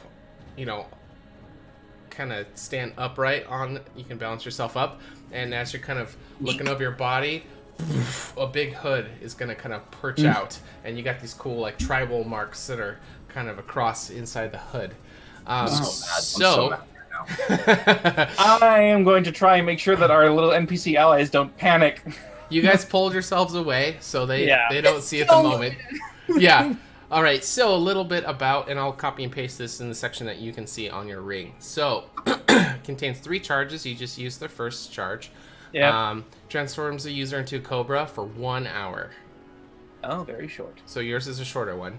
No magic is unable to do this effect. Your AC is 14 in this form. And your HP is 50. Fuck. Oh boy. Awesome. Good at this low level, at least. Base walking speed, which would be crawling, but your base walking speed is 20. But it isn't affected by difficult terrain. But you have, as far as like climbing and stuff, it's gonna be you're gonna be very, very quick. Is it also swim? What's that? Swim too? Guess you have to find out. You can. Cobras So- don't like water, y'all. You can speak any language you can normally could in your normal form, and just like the other Transcendental relics, anybody who sees you transform, you have a telepathic bond with them. But verbal language, you are not able to speak, but you are able to comprehend. But you have that telepathic bond. Sure. All right, so you can open your Cobra hood to frighten any target that can see you. It is a DC 17 Wisdom saving throw. Oh, tits. Dilly dilly. What the? Dilly dilly, thanks for the follow. I'd All imagine. Thanks for the follow. So just opening it will frighten targets. So it's DC 17 Wisdom saving throw. You can do 2 Cobra bite attacks. So your attacks will have a +5, and it'll be a 1d20 piercing damage. Wait, 1d20 you 1d20 say? piercing damage. Holy shit. Yep. And then you can spit venom up to 20 feet as a bonus action. And that will have a DC 15 Dex saving throw. And if it hits them, they are blinded. Ooh. 15 dex, you said? Yes. Yeah, Dex saving, yeah. And then once per transformation, you can use Snake Charming, which is a DC 17 Wisdom saving throw. Mm-hmm. Period. For charm effect. Okay. Period. Just- All right, and I will paste that into the side that you can see, so you have the notes. I'm mad, guys. So as all of this information rushes into Urgra's mind, she Sure. says, I think I probably should have saved this for later. well, we wouldn't have known until you now know. How do you feel? Don't know, now you know.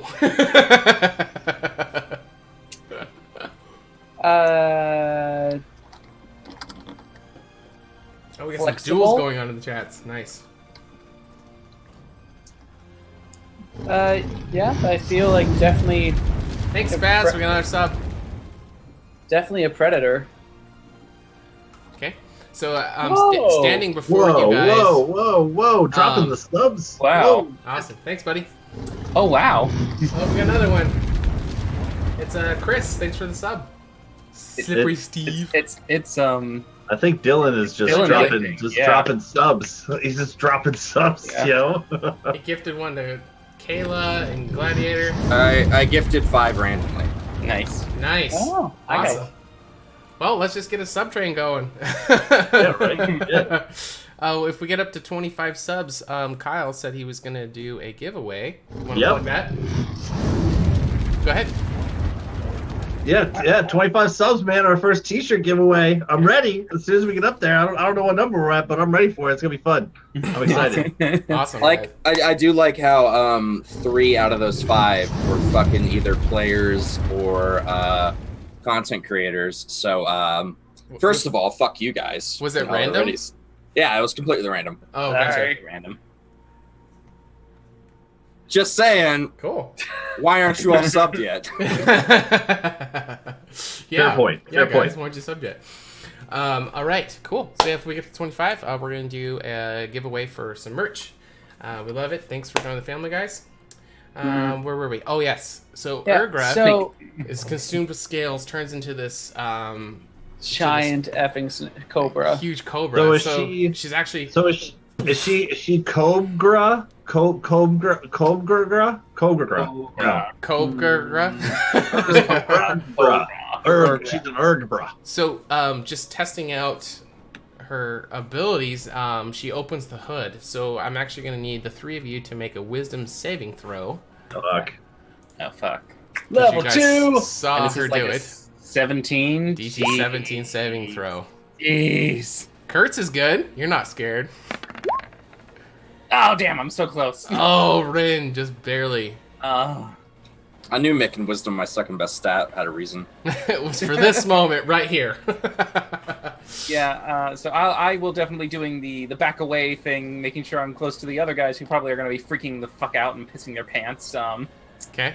Still yeah. waiting on Finlay. Monsieur Finlay. Wisdom? Ah, but Yes. Finley, you are a halfling, which means you're brave. That's true. You have advantage. Whoa, what just happened to my thing here? Hold on. My computer's going crazy.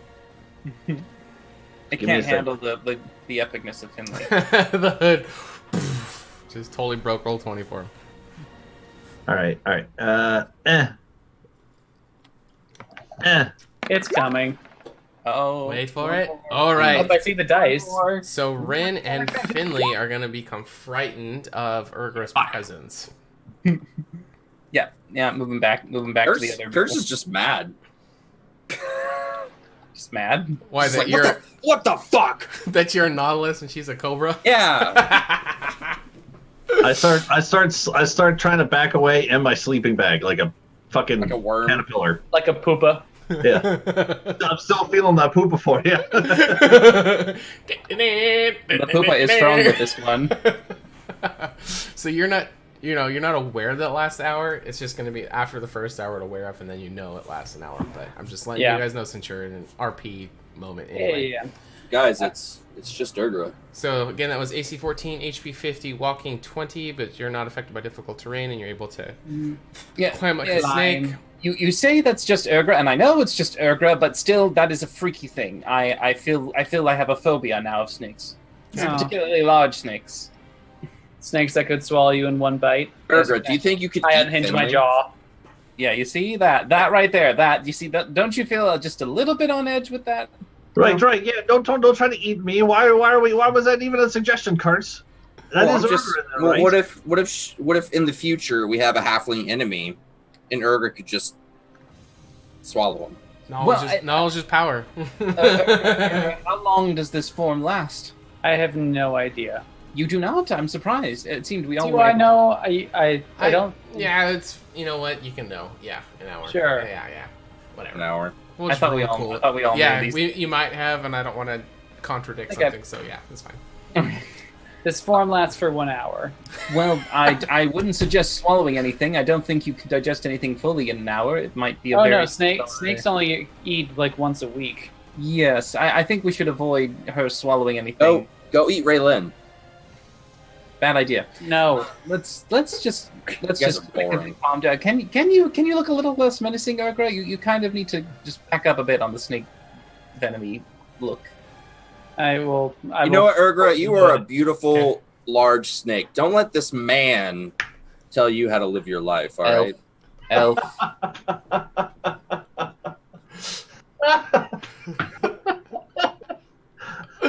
Tell you how to be. As the distant firelight kind of glimmers and shines off of her scales, she looks over herself. Yes.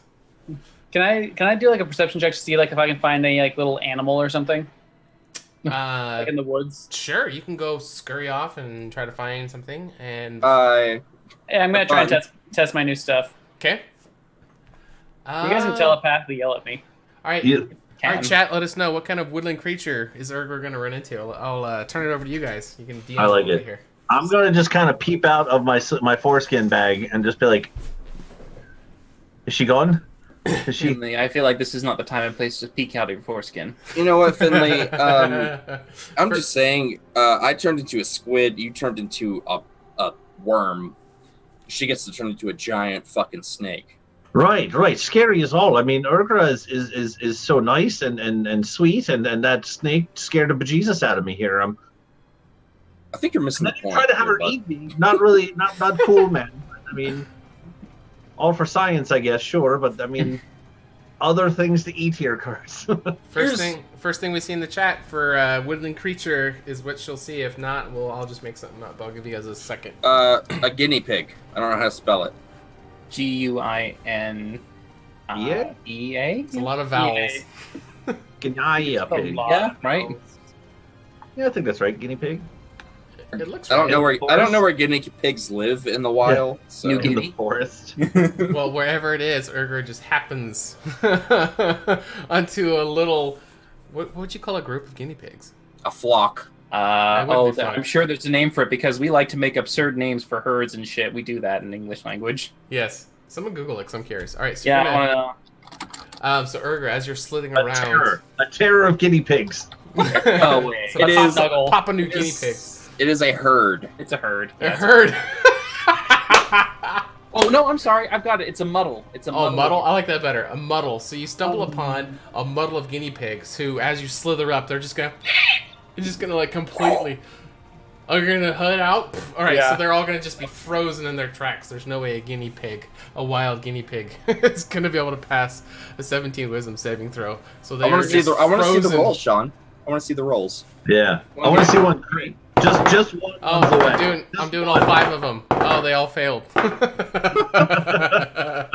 So 5 guinea pigs are just gonna be just frozen in their tracks. What would you like to do? I'm gonna try spitting at him, see what it looks like. Okay. Wow. Okay. All right. Damn, Hitler. So as you rear back and open your mouth, some fangs are gonna be protruding. Some green bile is just gonna squirt very fast velocity, and it's gonna cover all 5 of them, and they are going to be running around kind of blinded, unable to see, as it's just kind of coating and sticking their eyes closed. She just sort of nods, and then she's going to do the perimeter around the camp. You guys Okay. give me shit for being a douchebag. I don't blind guinea pigs. Innocent bystanders. Yeah.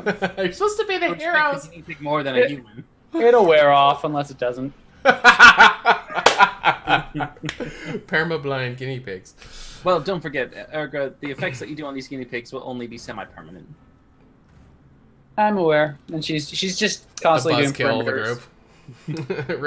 Ren in a ran, everyone. All right. So you can slither around in the forest and kind of do a perimeter check. I am the Rin reminder. Yeah, bring us back down to Earth, or Kandori, I should say.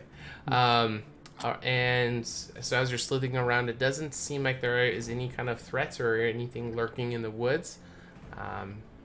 So Yeah, by the way, does this have dark vision? yes. Ah, does it have blind sight? Valid. No, it does not. Oh, the one snake that doesn't. All right. Does not. Okay. Any other questions about your form? Yeah. Why am I a squid and she gets to be a giant snake, Sean? That's my Well, question. Why did you pick that relic? I didn't. You guys picked them. Who wants to have them? So, yeah, you guys are starting to slowly learn a little bit about these, and so then maybe that'll give you guys educated decision on who gets which ones. So, Kurtz has used his twice, so he has 1 charge left. Finley has used his once, so he has 2 charges. Urgra just used hers, so she has 2 charges left. Yep. Okay. What would you guys like to do? Kurtz is going to bed. He's mad. Yes, I'm sure you'll benefit from a long rest with this, Ergra. Yes, you will. Yeah, I already said I'll take watch too. So Okay. Well, it's a nice thing that at least Ergra, you can be functional, I suppose. No one else has to worry about a watch. Okay. No one else also has to take care of you while you're a giant snake, unlike the rest of us. right, double bonus there. Yeah. Yeah. Okay. That was nice. All right, so Are you gonna wait the hour out before you return to the NPCs, or are you gonna? Yeah, she's literally just running perimeter while she's in this form. Okay, Until so it runs after the hour, you're going to the scales are going to start to slowly recede back, and it's going to turn into skin, and it's going to kind of like go the opposite pattern. So the last thing to be scaled is going to be your arm as it kind of returns to the ring as the eyes on the snake ring fade out, and you're back into your original body. And you return to the group. You guys, set up the shifts for watching and everything, and everybody can turn down for the night. Are you guys wanting to bunker down with the two of them, or just stay separate from them? Nope. Don't trust them. Urger's going to be up in a tree and just keeping watch and everything. Okay. All right, so the night will pass, and it will be uneventful. There's going to be no surprises. This is a very desolate road. Nobody comes up the road while you guys are waiting. So if you slept, you awaken, ready to hit the road. I think we established by the time you guys get back to the Bane territory is going to be, what did we say? Yeah, about noon. It's going to be noon. So we're at noon of day 4, but you guys are able to make any other conversation you would like to on the wagon ride back. If not, we can fast track. I think we can fast track. What's the plan? Where are we going? We're heading, I suppose, back to. Well, wait a minute. Aren't we kind of partially on the way to Solomon's right now? Right. I thought that was part of the conversation there too. We're out kind of around about that direction. It's true. We're only on day 4 though, so we could. We know it's 2 days from the Bane territory to Solomon. So we could do one more thing today and then head out, because we can always teleport almost back here tomorrow. I suppose, yes. It would be a near bare skinning of the teeth. It's true. We wouldn't have much time with Solomon if something were to happen. But I suppose we could try. If you wish to investigate the Shroud's territory.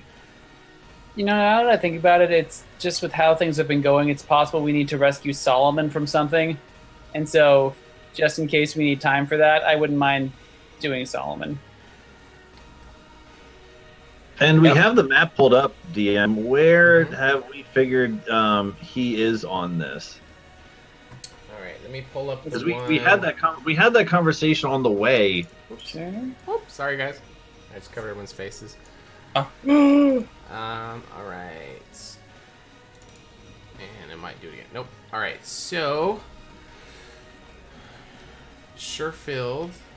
not Sherfield. What am I talking about? Glanchester is location 20. Going on Sheffield. Okay, yeah. I see. And then what else? What else are you asking about? Candoria proper is 15. Where are we?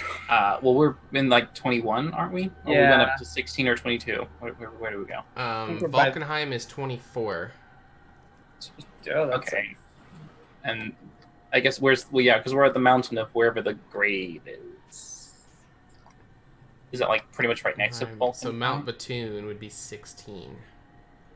Yeah, we need to go to Mount Batoon. Which is that where the cemetery was? Yeah, that's the question. Where are we right now on the map? Right. I believe it was the Mountain Dwarf. So it would be 16. So you guys are nearing, going down one of the other mountains, heading back towards 16 where the teleporter was. Okay. Well, with that, I would quickly ask just the locals. Do you know, is there a path that leads down to the north, to that town just on the edge of the river? Can't remember. We just said the name, the G. Glanchester. Yeah, so it'd be exiting off a backside, and then there's trails that you can take, but it'll take 2 days from this location of normal travel speed, and then two days back. Hey, Raylin, did you rent this cart, or did you purchase it? Well, I called in a couple of favors, and was able to acquire it for this quest, or for this mission to find Button. Why are you asking? Do you? We're taking it. You're taking it. I have to return it. It was a favor I called in. No. How much would it be for us just to purchase the cart off you? Or rent it for, say, 3 more days. Or just purchase it from you? Or just take it. All 3 different variations of characters right there. Let me Roll good and when we get there, I can go talk and see if I can extend the borrowing and let you use it. That's the least that I can do for you guys, helping to come, save. What if instead I just gave you 10 gold pieces right now for us to have the cart, and you could bring that back and let them get something better? I would feel really bad about taking your gold. I'm pretty sure I can get them to let you use it for a few days. Our need is dire. We don't wish to waste time going back to the location you borrowed it when we could just continue traveling to the north. We don't want to backtrack. Okay, but they're gonna want to go there though. That's a shame. Well, you can walk there. Give me a persuasion check.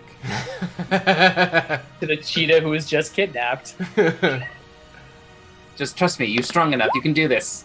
Nah, I'm gonna use the inspiration, because I want this cart. I want this cart back. So You're gonna use your my player given inspiration to make a 15. Okay. Damn, your persuasion's high. I'm a very reasonable, logical fellow. Okay, Rin inspiration point is gone. All right, so our new roll is 15. All right, so they will look at each other and very quickly come to the consensus that, they owe you more than a cart. So they're reluctant, of course, to walk, but, it's definitely within their means to do it, and if it's a way of saying thank you for the help, they will agree to walk back. It is much appreciated. Thank you. And just, again, for the inconvenience, I will add a gold to each of your pockets, and I will make it 13 gold then. Okay, awesome. So that's going to totally make them light up and be super excited to start walking, actually. Is there anything that you guys wanted to talk to them about before they part from you, or?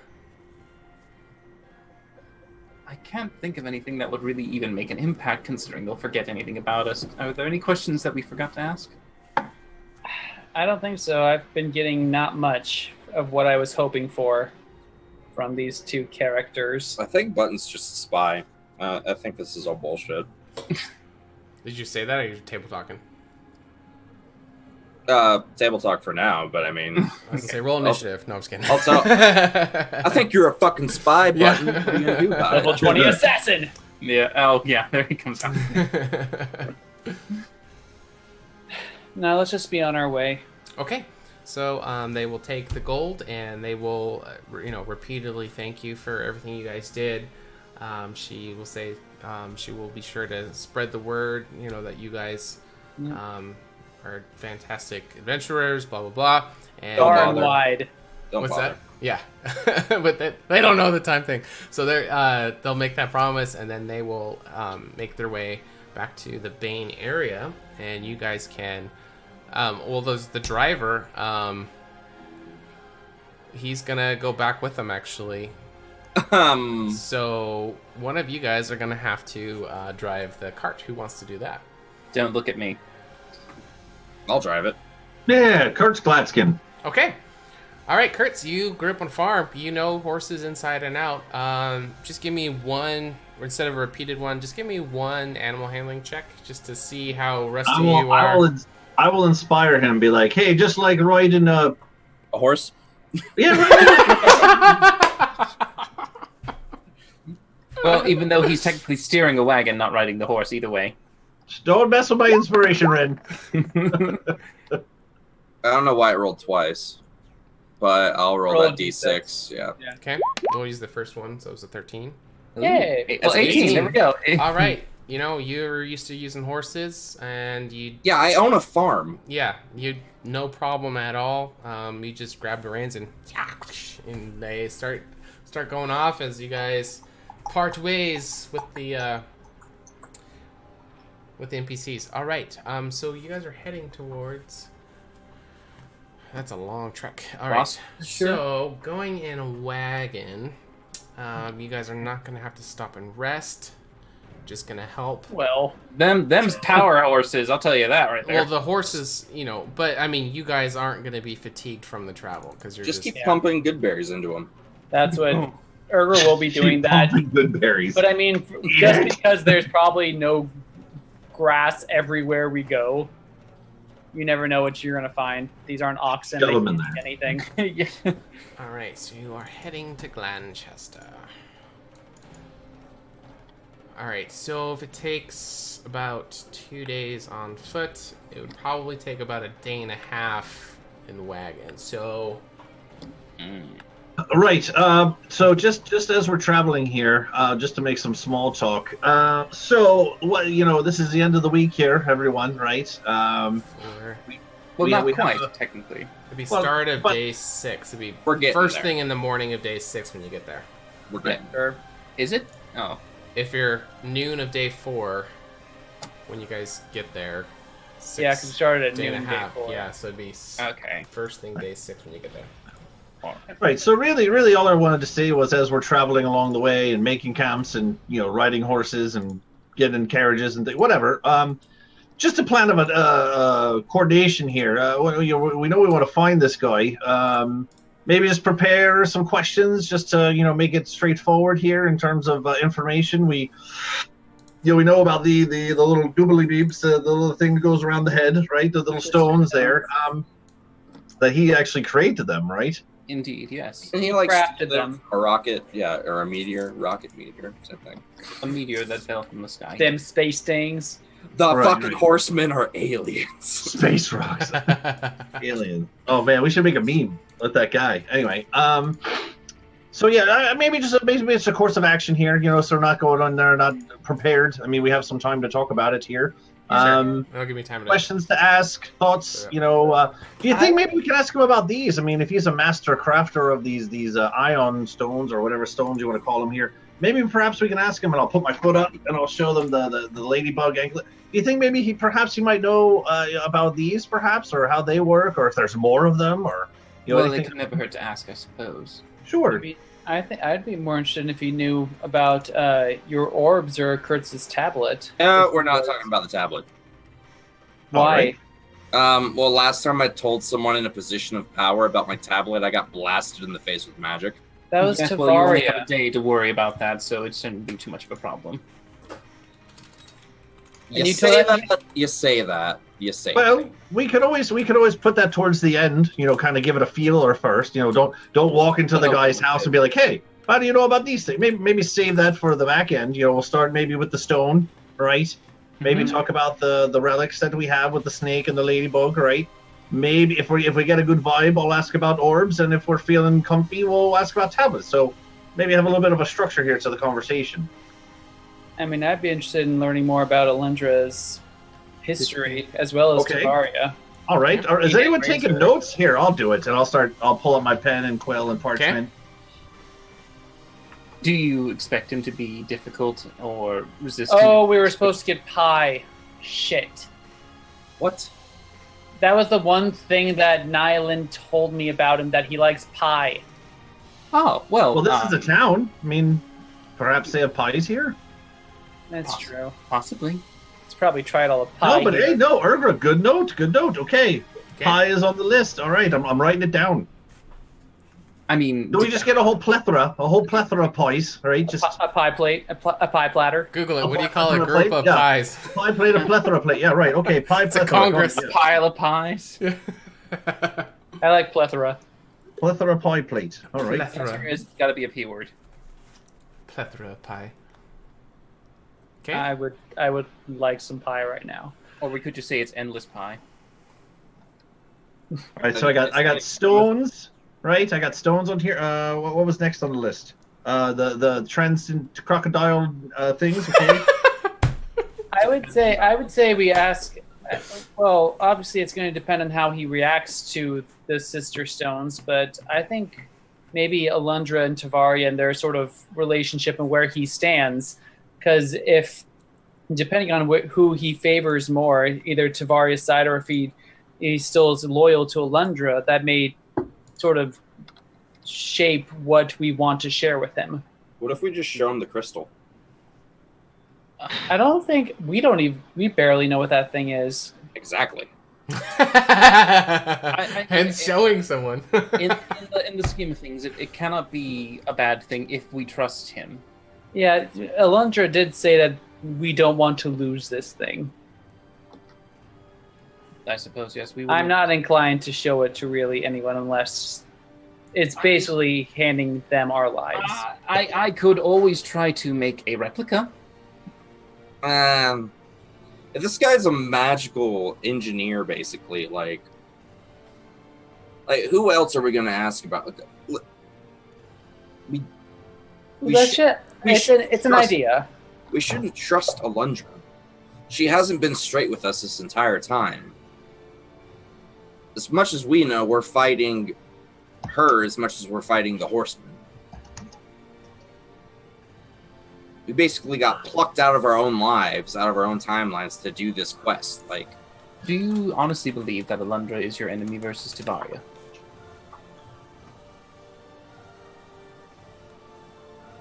I understand Tivaria. I understand her aspirations. I understand what she wants. I understand what she's willing to do to get what she wants. Then you should understand that her motives are questionable at best. Her motives are questionable and probably very selfish and self-centered, but I understand that. What I don't understand is Alundra. Better the devil you know than the devil you don't. Just because you can sympathize and empathize with a psychopath doesn't mean it's the right choice to go down. Tavaria's not a psychopath. Well, if she relates to you, I suppose that would be the first. Oh, egocentric. The shoe fits. She's egocentric. She wants power, and yes, that's something I understand. Having been in a position of power before, yes. For a week, seek power don't seem to be the best sort. Oh, for a week. Oh, you don't know about me, do you? What? That you owned a farm? That's about the extent we know. You had daughters. Had a son. Sorry, daughter and a son. No. After war came, after conquest came, let's just say I have a vast knowledge of power and the corruption it brings to men. I mean, all that I know is you owned a farm and you created a small army of orphans. What were you all doing when war and conquest, after war and conquest? Trying not to die from the hot-headed dwarves. And you, Argra? I imagine you were with your tribe. Yes, I was. I was taking jobs and saving up money. I was killing. For myself at first, of course. Later on, when war came and the Civil Wars started, I killed men for money. Eventually, your reputation grows and grows, and the longer you stay alive and the more people you kill, as you're staying alive, the more important you are, the more money you make. Next thing I knew, I had 10 men under my command, then 20, then 50, then 100, then 1,000. You're trying to tell me you were a warlord? The word for it. All right, and again, this is not really defending your case if you can relate to Tivaria and you were corrupted by power. So where exactly were these thousands of men when I met you three? I'm assuming they died, considering he mentioned that he lost everything. Here's the Civil War will do that. Eventually, they were all gone. You wouldn't imagine the scale of the battlefields when war was there. Miles upon miles of corpses and nothing else. What I'm saying about Tivaria, though, is power doesn't always corrupts. It also builds people. Is she evil? No, I don't think so. I think she's greedy, and that power, having be out from under the wing of Alundra after all these years, and now she's in control of the most powerful organization in the entire continent. It's like being drunk. So yes, I understand her. Do I think she's evil? Not at all. Will she do evil things to maintain this power? Possibly. Probably. Got a That's subscriber. the thing. Thanks, Monster. Oh, thank you. Thank you. Thanks No, with them. Oh, I somebody's just- on. The thing just- we know is that that's what we know about Tavaria. We don't know anything about Alundra. Well, I knew her partially for a time, and when I met her, she seemed to be And I knew her moral for and years. just and honest. And now she's a rock in space. And because she had no choice in the matter, you blame that crime onto her? I'm not blaming any crime. I'm just saying we don't know. And that blindly trusting her is just as dangerous as blindly trusting Tavaria. Indeed. Well, I shall leave you to your skepticism, but I will assure you I will never trust that little female.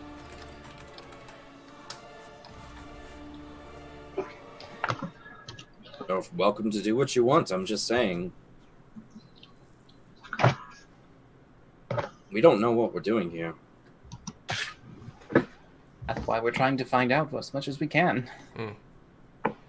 All right, so I got apple pie, I got cherry pie, I got blueberry pie, and I thought perhaps maybe we could just get like a question mark pie, maybe something really unique. What if we get them like a meat pie? I was going to Yeah, say but- pies, Finley. Like a Spice shepherd it up pie. a bit with the meat pie. All right, okay. So question mark meat pie. All right, that's good. Cover all the bases. Okay. Is everyone good? What you guys all look like you're very serious. What did I miss here? I was really deep in thought on like pie lists here. It's amazing. Nothing to really Nothing make much of a aboard. difference. Oh, okay. All right. Okay. You're doing great Alright, so- work, there, Finley. Okay. All right. So here's my list, right? Pie, Urgra, good contribution there. We did forget about that, so that's on there. Number 2, good point. See what side of the swivel we're here. If this Solomon is more of an Alundra or Tavaria, right? You know, if it's more Tavaria, probably we don't want to continue the conversation. Alundra, continue on, right? Well, just maybe a little more caution. A little more caution. Okay. Yes, all right, if she good. seems Okay. to be a Tavaria supporter. Third on the list is stones, right? And I put down like how he makes them. Has he made any more? You know, where we could find some. Maybe make one for us. Maybe we could do something. I don't know. Put a pin in that, right? I put the trans crocodile things, which is like how those are made, or if he knows where they can get more, or who makes them. If he knows of, you know, people talk. You know how all dwarves know each other, that kind of thing. That's racist. It is a bit. Orbs. I put down if he knows anything about them, right?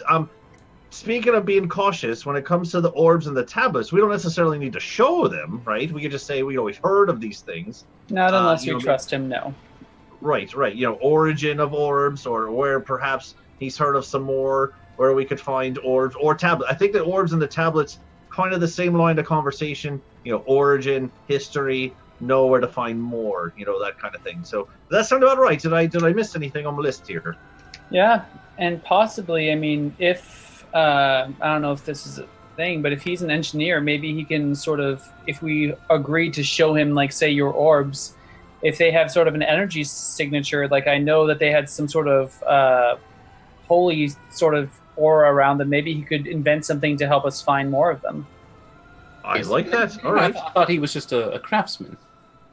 So he could craft something that could help us find them. I He's mean, a craftsman of the gods, though, isn't he? If he's making magical doobly doobs out of meteors falling from the sky, perhaps it's not. That's not a bad question, Irvin. I'll write it down here on the list. You know, make sure we don't forget. Okay, here we go. All right. Quick question. What's a meteor? Orb radar. A boulder that fell from the sky, Kurtz. Where did it come from? Above. There's nothing up there. There's just clouds. Beyond the clouds. There are stars, and the moon, and the sun.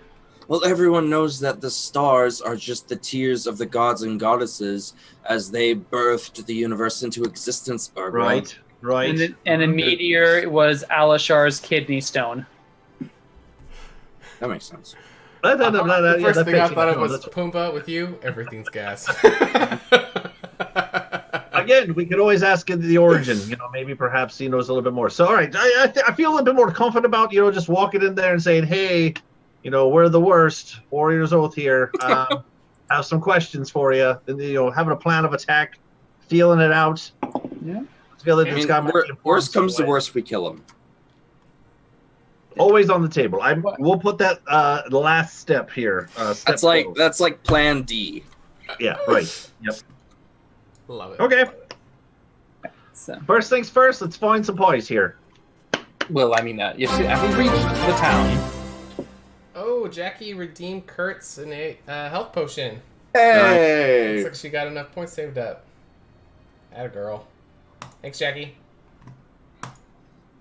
Now we just need Urgra have an inspiration point. You guys are topped off again. All right, so you guys are heading towards Well, I need Manchester. inspiration too. Oh, you do? Oh, that's right, because you just used it. I forgot. I did. Yes. Okay. So you guys are talking about all that stuff. Obviously, in transit, it's going to take you about a day and a half to get there. And we're going to go on our last break, and when we come back, you guys will be approaching into this place, and we will find out what's going on. Thank you, everybody, for the follows and the subs. Yes. We absolutely love it. We're getting closer to the t-shirt giveaway. When we come back, we'll give away. Let's do 100 HotA points this time. Yeah. So you guys can get some points to help these guys out. And we will be back in just a few minutes. See you soon. BRB. Burb.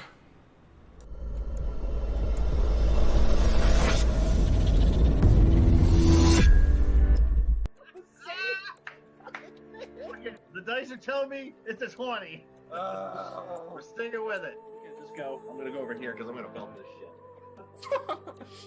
I'm just gonna go. Yes, this is my daughter Melody. Ah! Oh. You shall find justice upon your soul. Turn it into a, let's go with a gelatinous cube.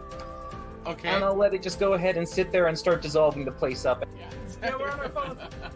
I'm gonna do this shit. No, we're paying attention. Yeah, we're focused. Yeah. Yeah, I totally agree. Yeah. I'll just sort of run my finger through the scar that goes across my head. Indeed. Grab it by the head, start slamming the skull into the stone wall next to me until the skull just shatters. Bend the fucking knee, peasants. I'm gonna burn a lucky point. Okay. Oh my god! It's meant to be. Tell Caldivar, if you can, please, sir, that Kurtz Glaskin is going. Come up to Ren and say, speaking of teamwork, do you have any offensive spells at all? Right? He's got, really scruffy, nasty beard. He kind of kicks his foot. Like, ow! Down. And he just starts going off on this rift. Martha will turn to the crowd and he'll go, "Are you not entertained?" Hail, brave adventurer!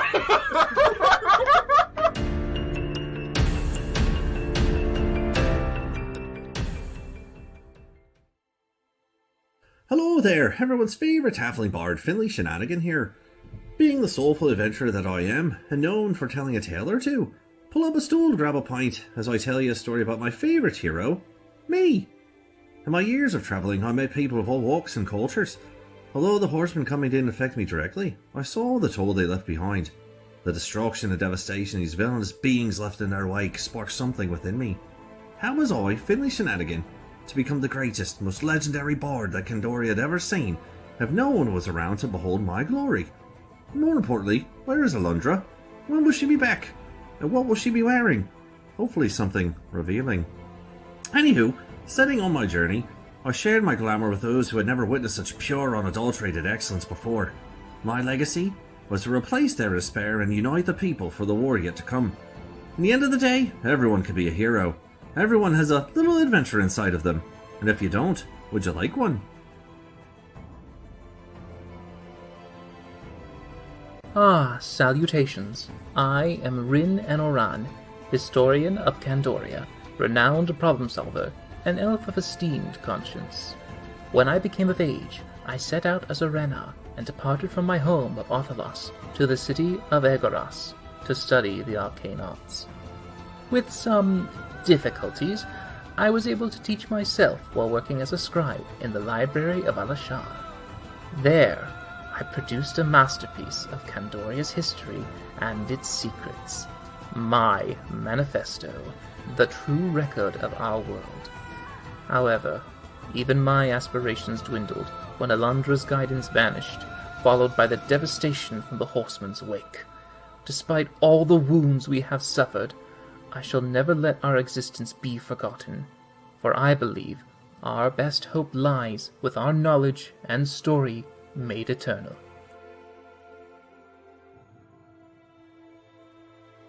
My name is Kurt Glaskin, and I have lost everything that I've loved in this world. My daughters, my wife, my friends, all of them dead to the horsemen. And now I have a chance to redeem myself, to protect my friends, to lead humanity into a new age of light and hope.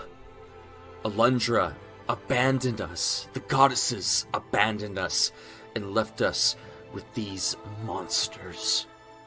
And I want to take everything from them that they've taken from us.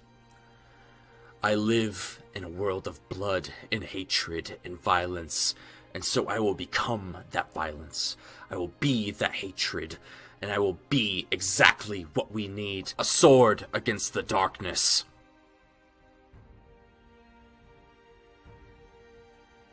My name is Urgra Dropper, and I am a dependable ambassador.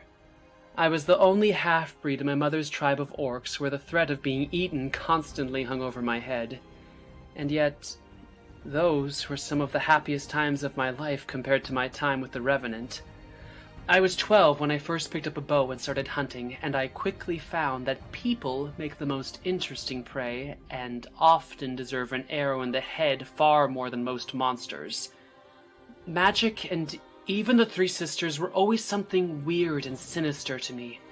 That is, until by chance I crossed paths with the High Priestess Alundra, who showed me that magic, like everything else, can be used for good or for evil.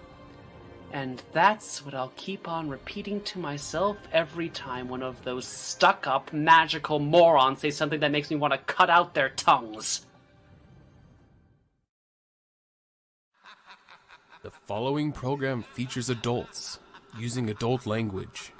You have been warned.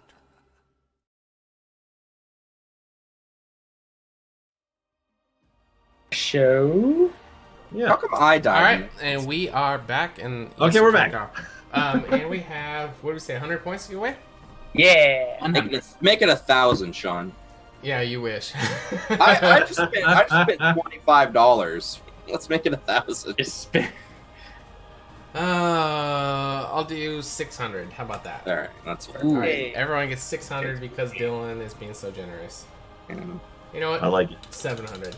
If you guys want to, 750. You keep pulling my arm. 750 for everyone. There we go. You're a good salesman. If you guys want to send me thank yous for the subs, I live in Montana. You can send me beer. I'll drink it on stream. Sometimes I do have class at 8 in the morning, so that's awesome. All right, yeah. So if you guys want to check your points, make sure they went through. This should be. It was 750. We sent to everybody. All right. So you guys are heading to location 20. So we got to switch Jesus over the map. Christ, Connor. All right. So Yeah, we I don't lose much. What am I gonna spend them on? I thought that was 594,000. I was like, holy balls. Oh, jeez. We'll get there. We'll get there. But yeah, just imagine for when Wednesday gets to go, we will have so many things that we're just like, Yeah, you can spend them on other games, Connor. he's in all the other games. I'm in all the active games. Oh, Jesus Christ, Connor. You know what? I don't know what to tell you. All right. Oh, this is pretty. Is my mic working? Yes. Sounds like it. Ah, look at that. I can't wait to burn this place to the ground. Very All right. Zelda-esque. Yes, it is. All right, so as you guys are starting to approach, it's a dirt trail. There's lots of grass in this area. The whole area has just been rolling hills. Very peaceful, very serene, and it's in the middle of fucking nowhere. And it seems kind of like that was maybe the intent of why they set up here. And you guys are kind of expecting more of like a village, but it's more of just kind of a coagulation of buildings, and it doesn't seem like there's like any industry. It doesn't seem like there is like travelers. There's no shops. It just seems like a group of houses that are kind of all in the middle of some farms. But it's very peaceful, very beautiful around here. The trees look very nice. The area looks very landscaped as you're getting closer to the buildings. And as you guys are kind of rolling up, starting to speed up the horses a little bit because you're getting closer and closer, you see a bunch of these girls in these gowns, little children, are kind of running around, and they see you guys coming in the distance, and they start waving and laughing, and you kind of see them. A couple of them kind of run off towards the houses, and you can hear them like, "Oh, there's somebody here!" And they're kind of like getting all super excited, and so yeah, you guys are on an approach, and you can see these houses. They seem to be what houses? Gowns? Yeah, they're wearing like these robe kind of gowns. Yeah, not So like they're night like- gowns, but they're like No, yeah, but like fancy like ball gown kind of thing, like regal gown. no, very like yeah, not like fancy. I was just imagining like all these little girls dressed up as princesses, just. Oh no, not princess. like No, Halloween. it's definitely more Yeah. modest, more like clerical robe kind of. Yeah, Okay, all right. maybe gown was the wrong word. I'm sorry. That's okay. I was just like, damn. So as you're getting closer, you can hear the clucking of chickens, and you hear pigs and horses. There's a bunch of different stuff like that. And these girls are all kind of running up and surrounding the wagon, and they're saying hi and like welcome and like who are you and a bunch of questions, and they're like you can't really answer one because another one is just asking questions. And as you kind of get a look over, it looks like there's 5 of them, and they're just kind of running alongside the cart. And you guys are getting closer to the buildings, and I will lean over the cart. Hey, girls, if one of you leads us to where we can buy some pie, I will give that person 1 slice of pie. I'll buy them a slice. Miss Claudia loves making pies. Show the way, little blonde girl. All right. All right, and she's like, yeah, Miss Claudia. So they're running towards, and the cart will kind of pull up over in this area. I didn't bother dropping tokens. It's but you guys can just see the whole thing. So out of this building here, as these little girls are screaming for a Miss Claudia, you're gonna see this very heavy-set woman. She's got like an apron on, and her hair's pulled up. She's gonna come walking out, and what is it, girls? Oh, my dear Solomon, we have company. And so they're gonna come up there. They're wanting pie. It's like, what? Okay, and you better hurry, Solomon. And so you'll see an older man. He is going to come kind of stumbling out of the same building, and I'll just kind of stretch him out so you can see him. So he's got a very rustic kind of tunic that's doesn't look very fancy. He's got the big white braids, a lantern that's hanging in front of him. Got the bald head, a medium-sized white beard. So he'll come walking there. Who are you, travelers? My name is Kurtz Glaskin. I'm on a mission from God. The goddesses. No. The goddesses, you said? Well, or the god? You said God? Did you mean goddesses? No. Kurtz believes in the old gods. That's in his backstory. Oh, okay. He probably wouldn't make the connection and would just assume you said goddesses, so he'll just, well, any friend of the goddesses is more than welcome here. Come, girls, help these gentlemen and find them a nice place to sit. Why don't you sit them in the shack? And he's going to point to this building over here, and they'll park your cart, and they're very, very welcoming. All these girls are surrounding you guys, like pulling at your adventuring gear, very, very excited to see people. You can tell.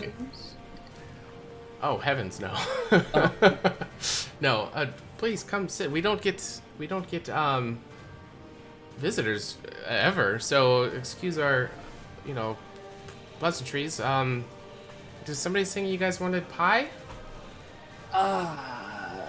Ergra? Well, to be entirely honest, we've been hoping to meet you, Mr. Solomon, and we had heard from Miss Nylan that you were a fan of pies, and so we were hoping to purchase some in order to provide you with a gift. And he'll kind of pull you in and be like, I do love pies, but Miss Claudia makes me probably like a dozen a day. I don't need any more pies.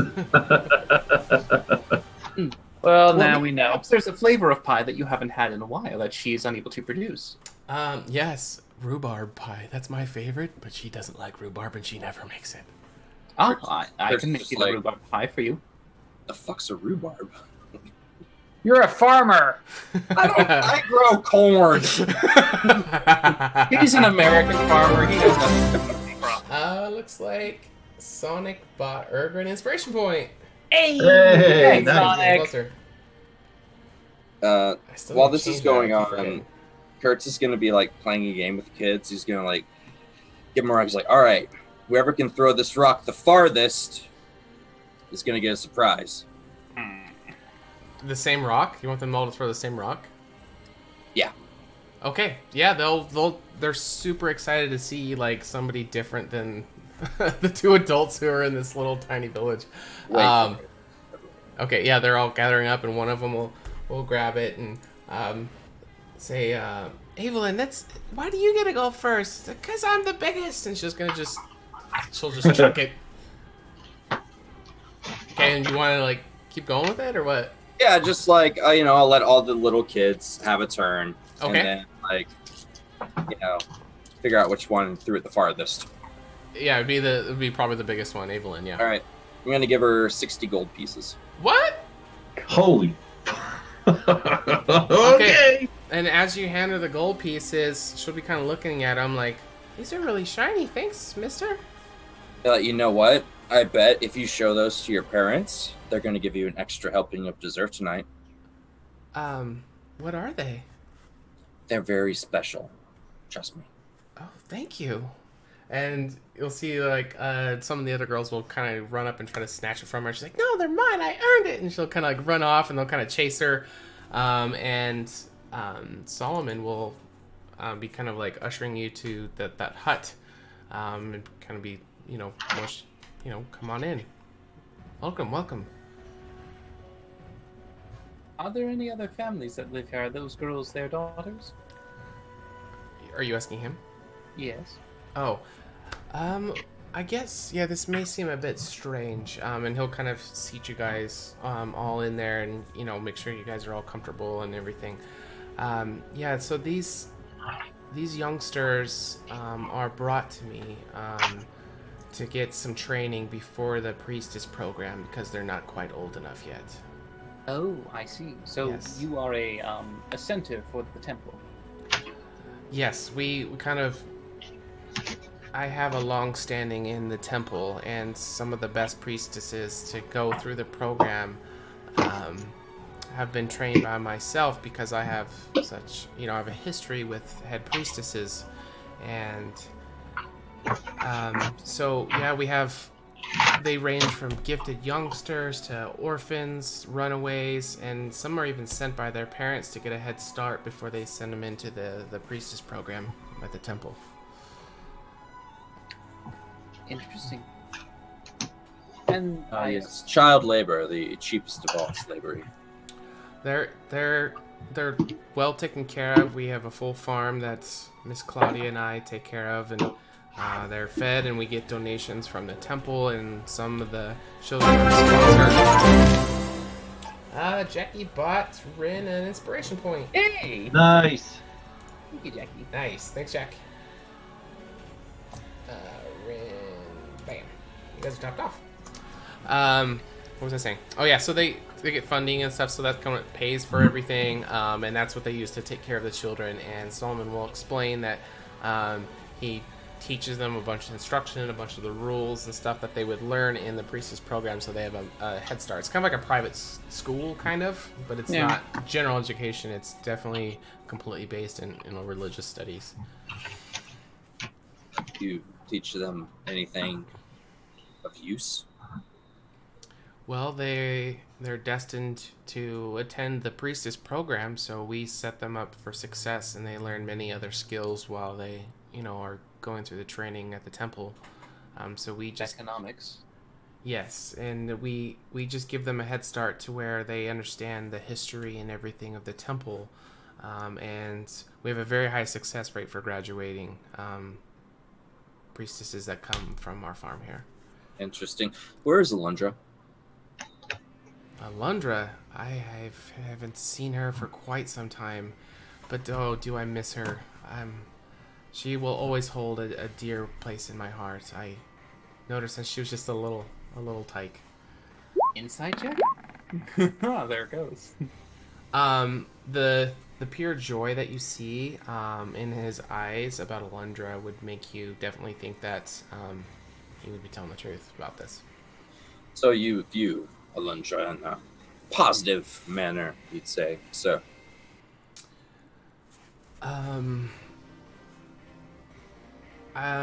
She would call me her father, even though I'm not. I found her when she was a youngster, and I actually brought her up and trained her in the ways of the temple.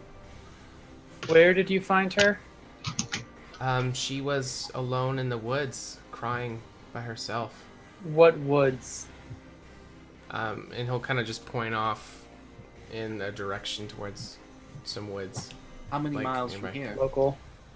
It wasn't too far, maybe an hour or so from here. That's kind of why I came back to this place, and why I wanted to train up these young girls in an area close to somewhere that meant something to me. So Go ahead, sorry. I take it that means you are a teacher of sorts along with your pie maker.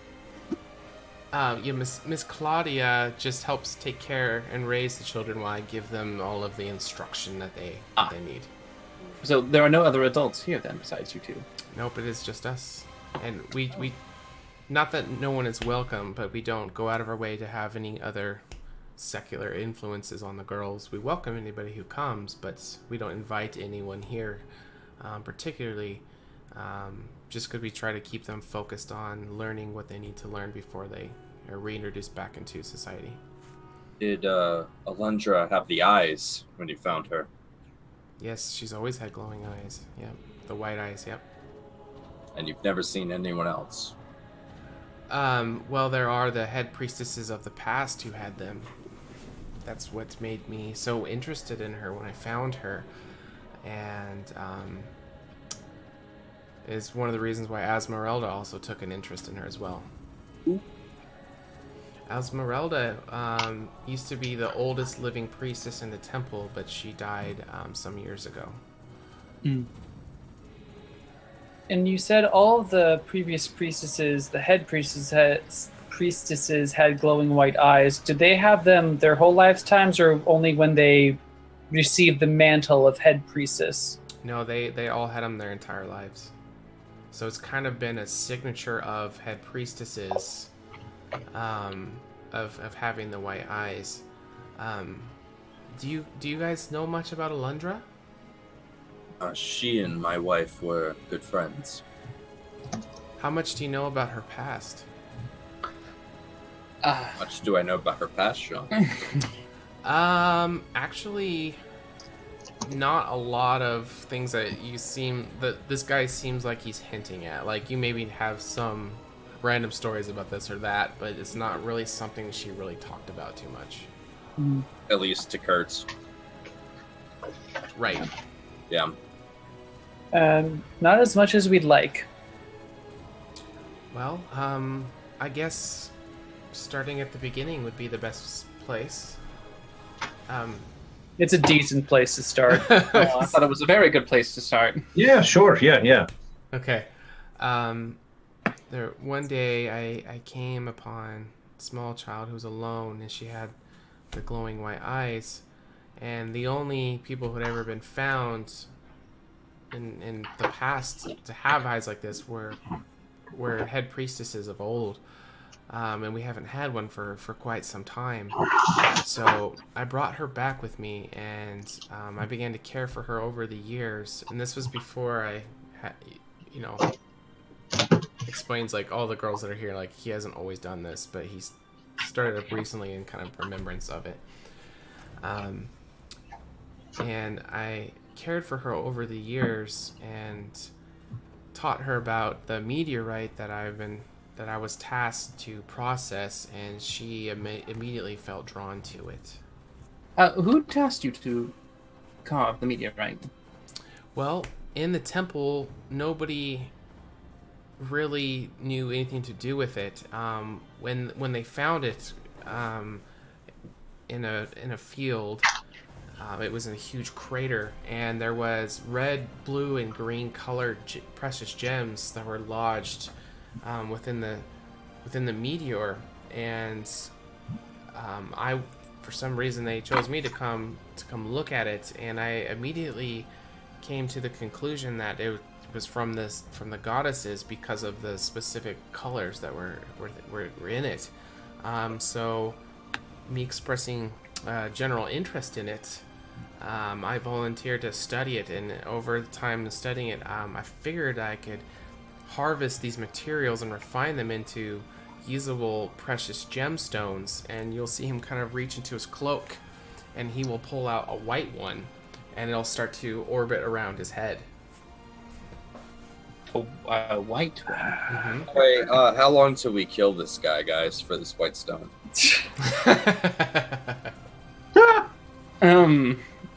Out of character. Yeah.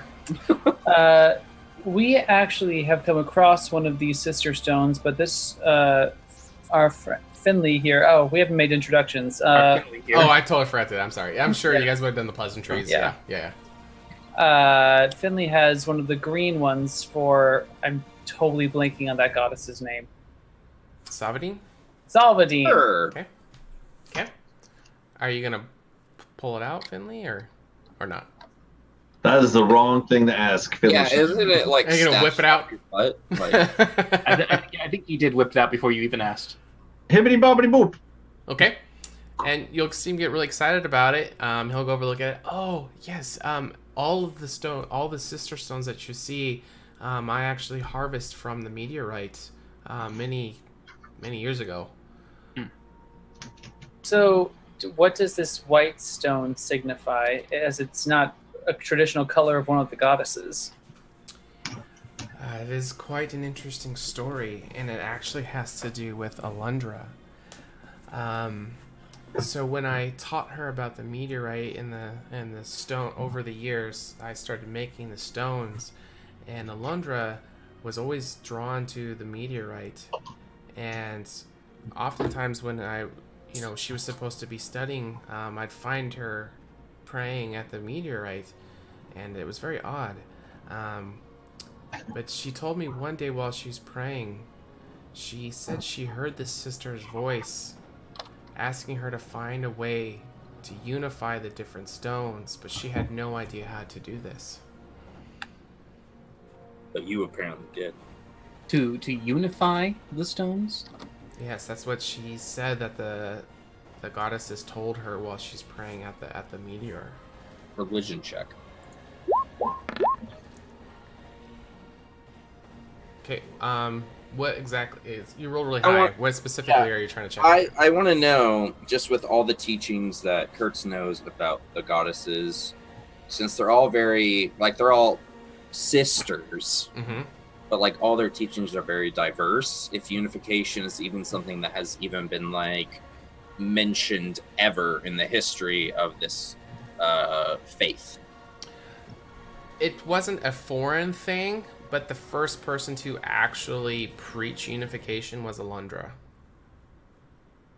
And how long has the temple been a thing?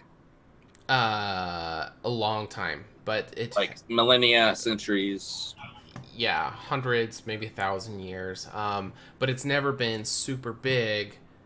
They're kind of scaled up over time. And eventually, but Alundra's the one who first brought in the message of unification. But all of the high priestesses have had the white eyes. Yes. Well, you wouldn't. Yeah. Yeah, you, Yes. Quick question: Is the white stone? Is that maybe? Does it look like the stone, the crystal that we have? Does it look like it's made like the same? It looks very, very similar. Yes. Okay.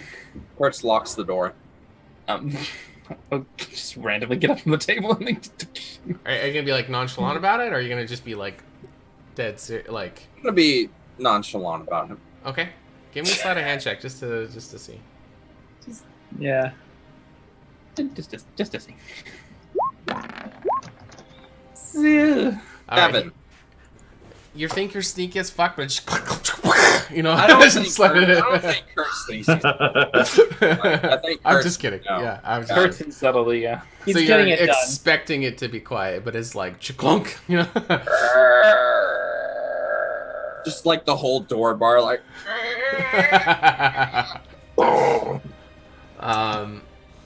And he'll kind of look at you strange, and should I be worried here, friends? He likes to be dramatic. Anyway, You turned into a giant snake last night. Let's talk about dramatics.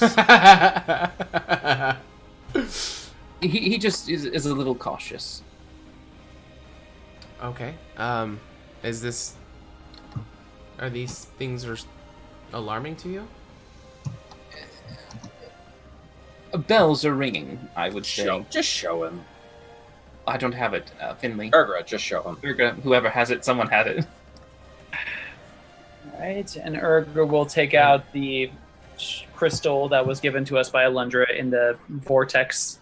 Okay, and when he sees it, he'll immediately grab it and be very excited about it. No. No. Whoa. Are you gonna like stop him from? Yeah, I smack his hand. Okay, so as you're like, where did I didn't grab yours.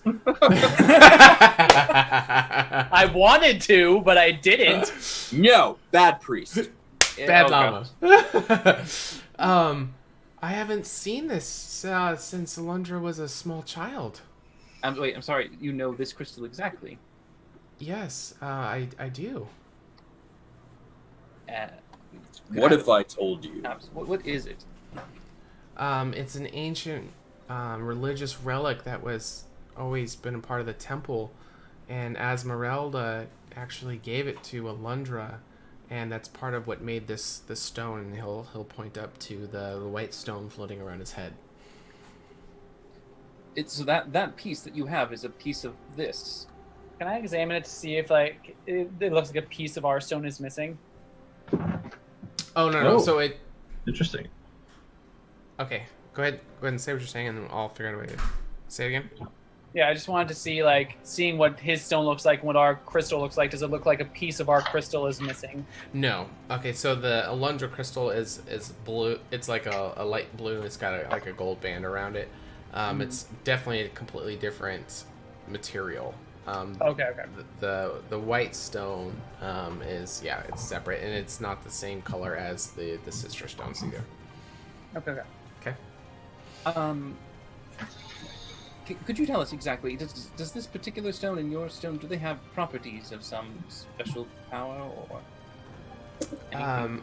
So when I started making the sister stones, and we figured out that they actually had it was evident that this came from the sisters because of the ties that they had, and there was attributes that people had. So I began the temple tasked me for manufacturing them from this meteor and giving them to the religious leaders of the temple of the different tribes, excuse me, and they were tasked with giving them out. Eventually I had mined all of the precious gems from the meteorite, and all of them have been given to the religious leaders. But of course, I kept 3 for myself, and I rotated using them. And as I used them, I felt different empowerment from the different goddesses, and eventually, I had all 3 of them at full capacity. And let's see. So I believed in Alundra, and I left my 3 sister stones with her while she was praying and meditating, and she did this for about a month. She just every day, she only stopped to eat and to sleep, and that was it. And most mornings she'd wake up very early to go back at it again. And after about a month of not being able to figure out how to do it and continually saying that the goddesses were speaking to her, she became very, very frustrated. So I sought out Esmeralda from the temple, and she's hundreds of years old and has been in the temple a long time. And after explaining the situation to her, she showed me that crystal that you have there, and he's pointing to Alundra's crystal that you have. And she said it was used by old head priestesses in rituals, and it's able to channel divine magic, but only when handled by a head priestess who had the glowing white eyes. So she asked to come back with me, and I introduced her to Alundra, and she thought that it would be a good idea to test Alundra to see what she was capable of doing. Interesting. So only a priestess can unlock its power. Well, priestess. Well, Alundra was not any kind of priestess. She was studying to join the temple at the time, and she's always been a very devout follower of all 3 goddesses.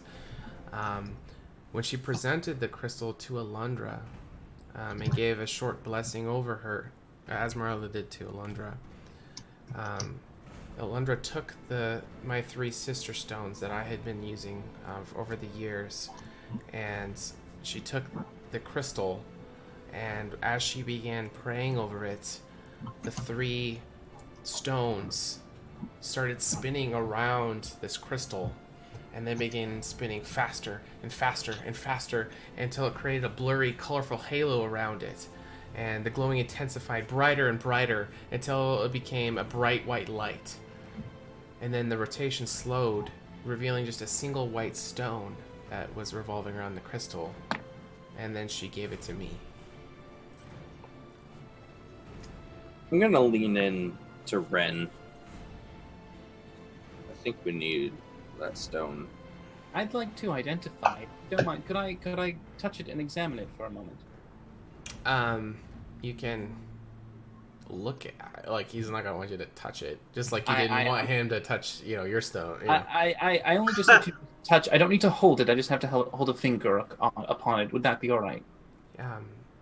Yes, that's fine. All right, I just touch it. It's very exciting to talk about Alundra. I haven't told anybody new her stories for quite some time. Oh well, that's interesting to hear. As I focus and cast Identify on the stone. Okay. Imagine being surrounded by nothing but children leaves you rather starved for conversation. Those are great for conversation, Ergo. What are you talking about? I actually, from time to time, will take a short sabbatical. We'll all go wander and pray and recenter myself because all these women drive me crazy. But yeah, I've been known to be gone for a week or 2 at a time to regain myself. But don't tell Miss Claudia I said that. No, we'll never say that, Master Solomon. When's the last time you saw Alundra? It was when she disappeared back in year 0. Yeah, he hasn't seen her since then. Absolutely. Did she say where she was going, what she was doing? Before I get to that, you were doing Identify, Andrew, right? Yes. Okay. Can you click it for me just so I can read? Oh yeah, of course. I can absolutely do that again. Yeah. And Identify is this. While Kurtz is saying this, by the way, he's sort of thumbing his hand axe. Okay. Like obviously, or just not obviously, just okay. Sort of like absent-mindedly. I mean, it might be obvious to some people if they like look over at him, because Kurtz might be about to do something real stupid. Okay.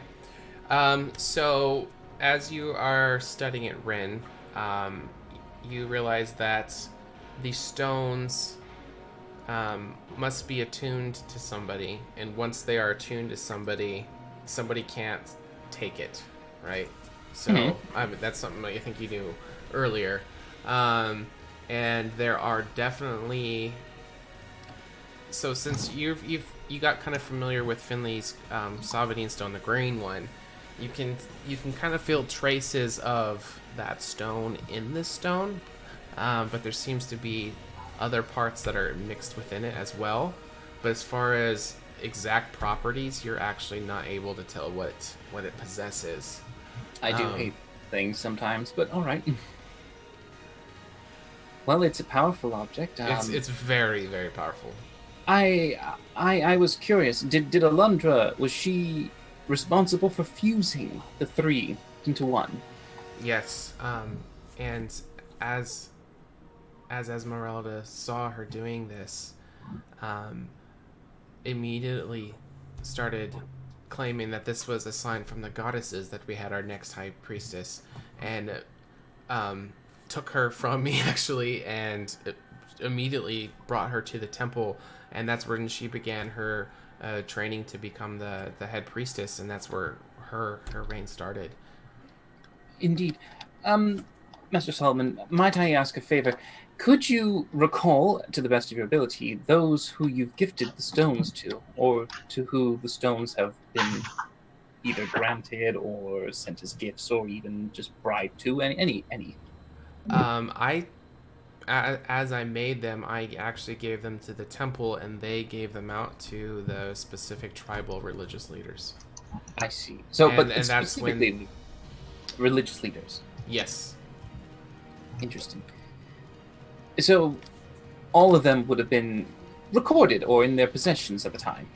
Yes, I gave them all a long time ago, but I kept my stone.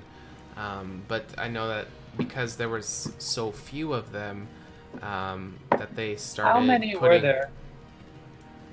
Let me think. That's such a long time ago.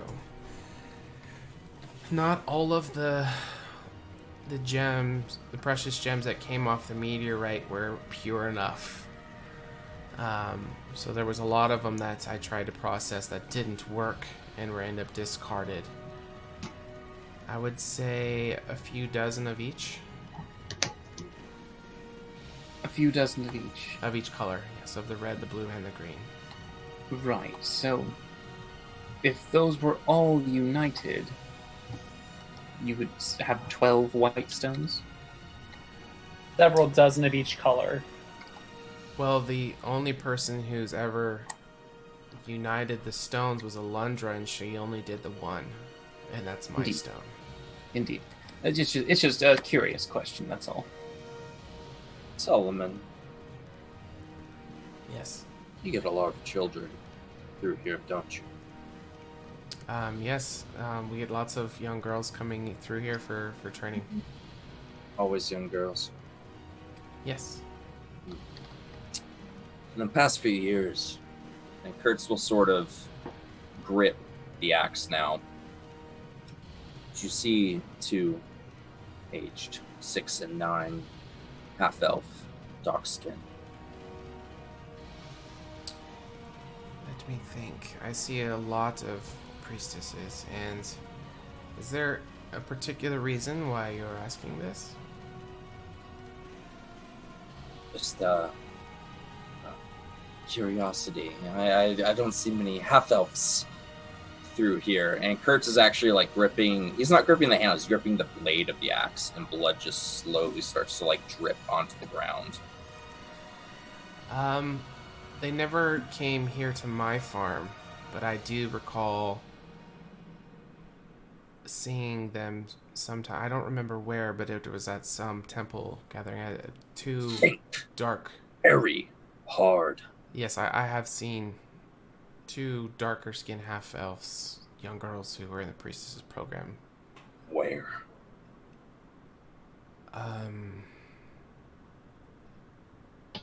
He's gonna go around.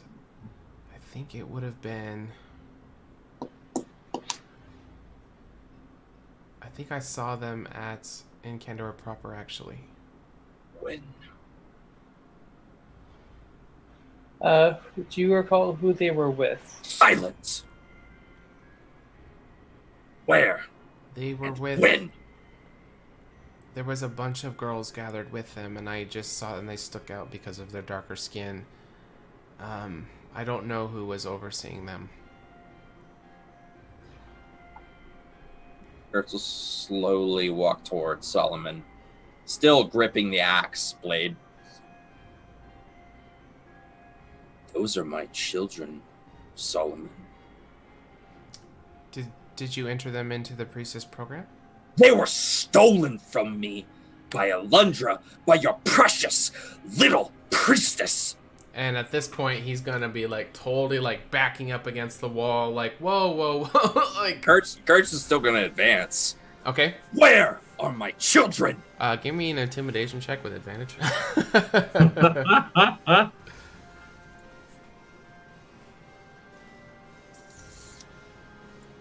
Big money, no whammy. Big money, no whammy. I really should have put more into Charisma. No. And what was the specific question you said when you were intimidating? Where am I doing? just Wait. where, when, who. Just every. I've told you everything. I just saw them one time. It was in the capital. I don't know who was overseeing them. I just saw them for a moment. I don't know anything else. I promise. Where did the children go? I just saw them in passing. Where do they go when they don't come here? And at this point, he's gonna fall to his knees, and his hands are gonna cup, and he's gonna look at you. Please don't hurt me. I don't know. Answer my goddamn question. Where? And at this point, tears are gonna start welling up in his eyes, and he's gonna clutch onto your clothing, and he's gonna say, "I don't. No, please do not hurt me or any of the girls here." You're nothing but a slaver. You steal these children from their families. They're gifted to you. Serve the goddesses. Your corpse will litter with them with the rest. And Kurtz will just storm out of the shack. Okay. So he's going to look at the three of you like, what the fuck just happened? Well, I mean, if you haven't noticed here, he's a bit intense when it comes to his family and especially his children. I'm sure you can appreciate that. Okay, before that, who's going after him? One of us has to. Why are we going after him?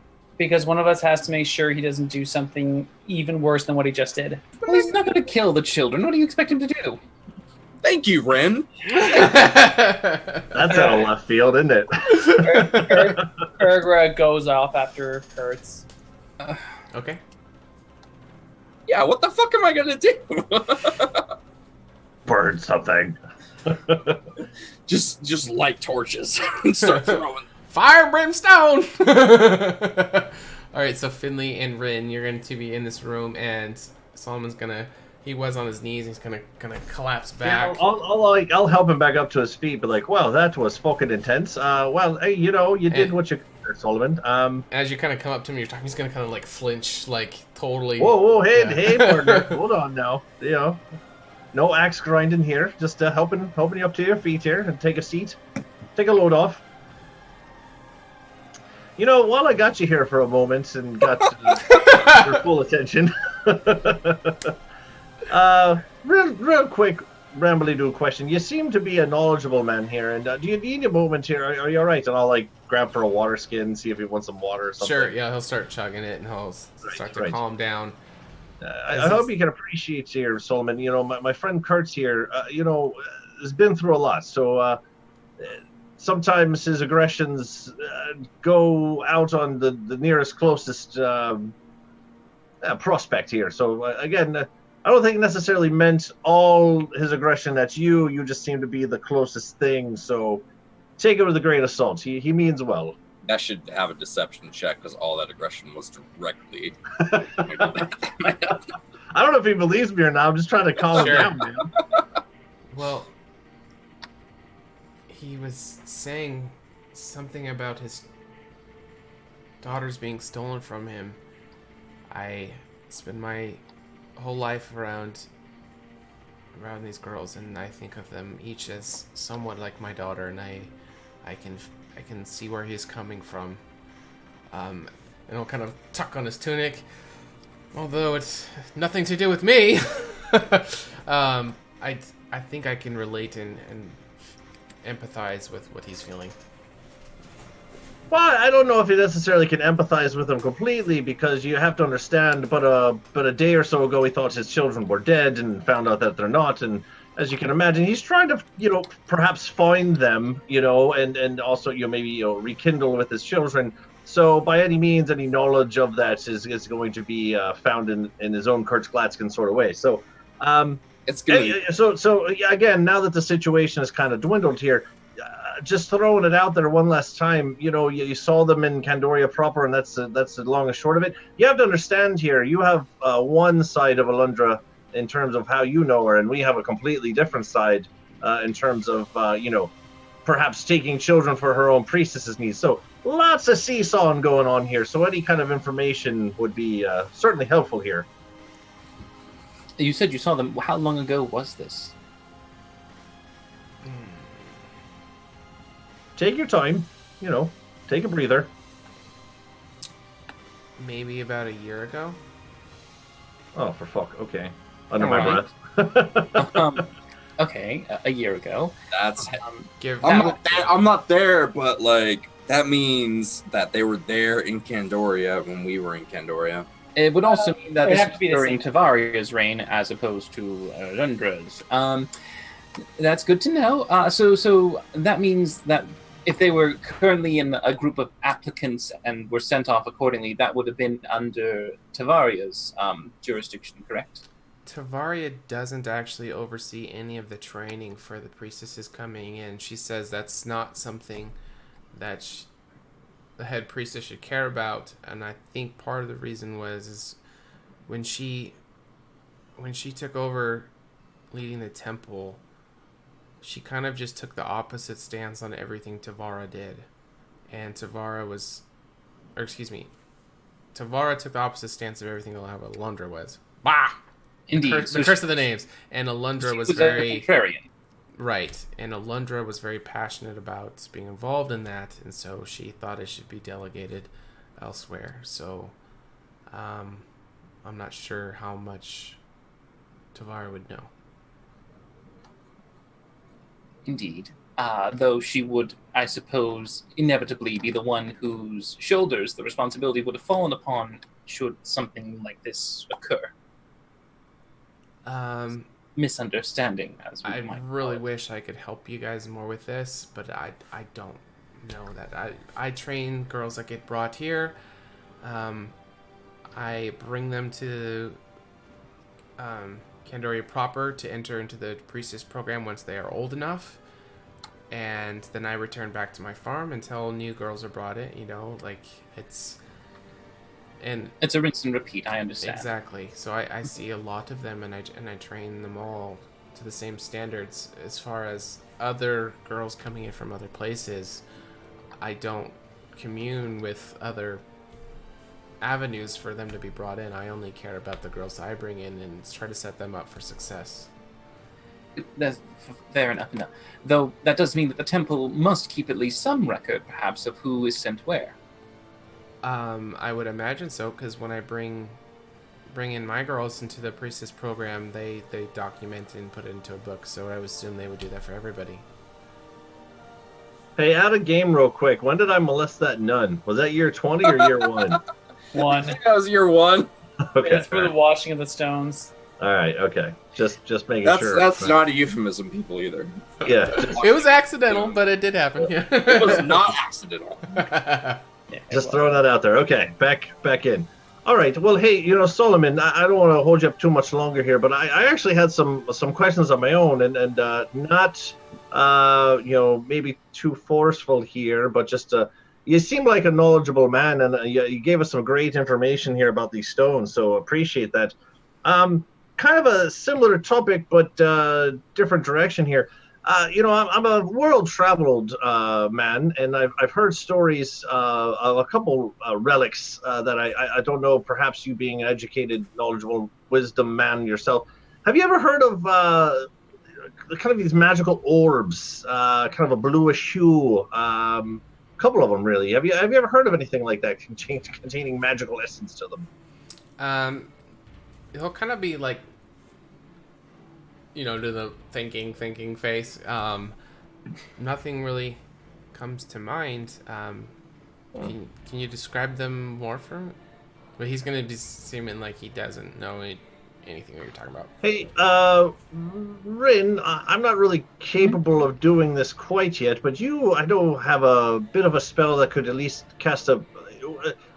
We've seen them before, and hinting at a minor illusion thing because I can't do that yet. Oh, I'll go even one step further, and I will actually use my conjuration to create a replica in my hand. Okay, even better. Yeah, it sort of looks like that actually, right around that specifically. Yep. And he will not wanting to touch it because anytime he touches it, it causes problems. But he'll kind of look at it and, wow, these are quite beautiful. I've never seen these before. All right.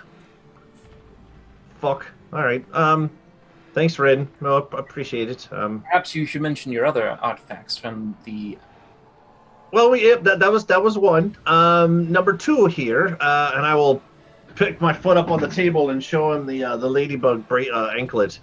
Okay. We've come across some of these. These seem to be pretty unique in their. I didn't actually hold my foot. Okay, you don't want to see my foot on camera. Okay.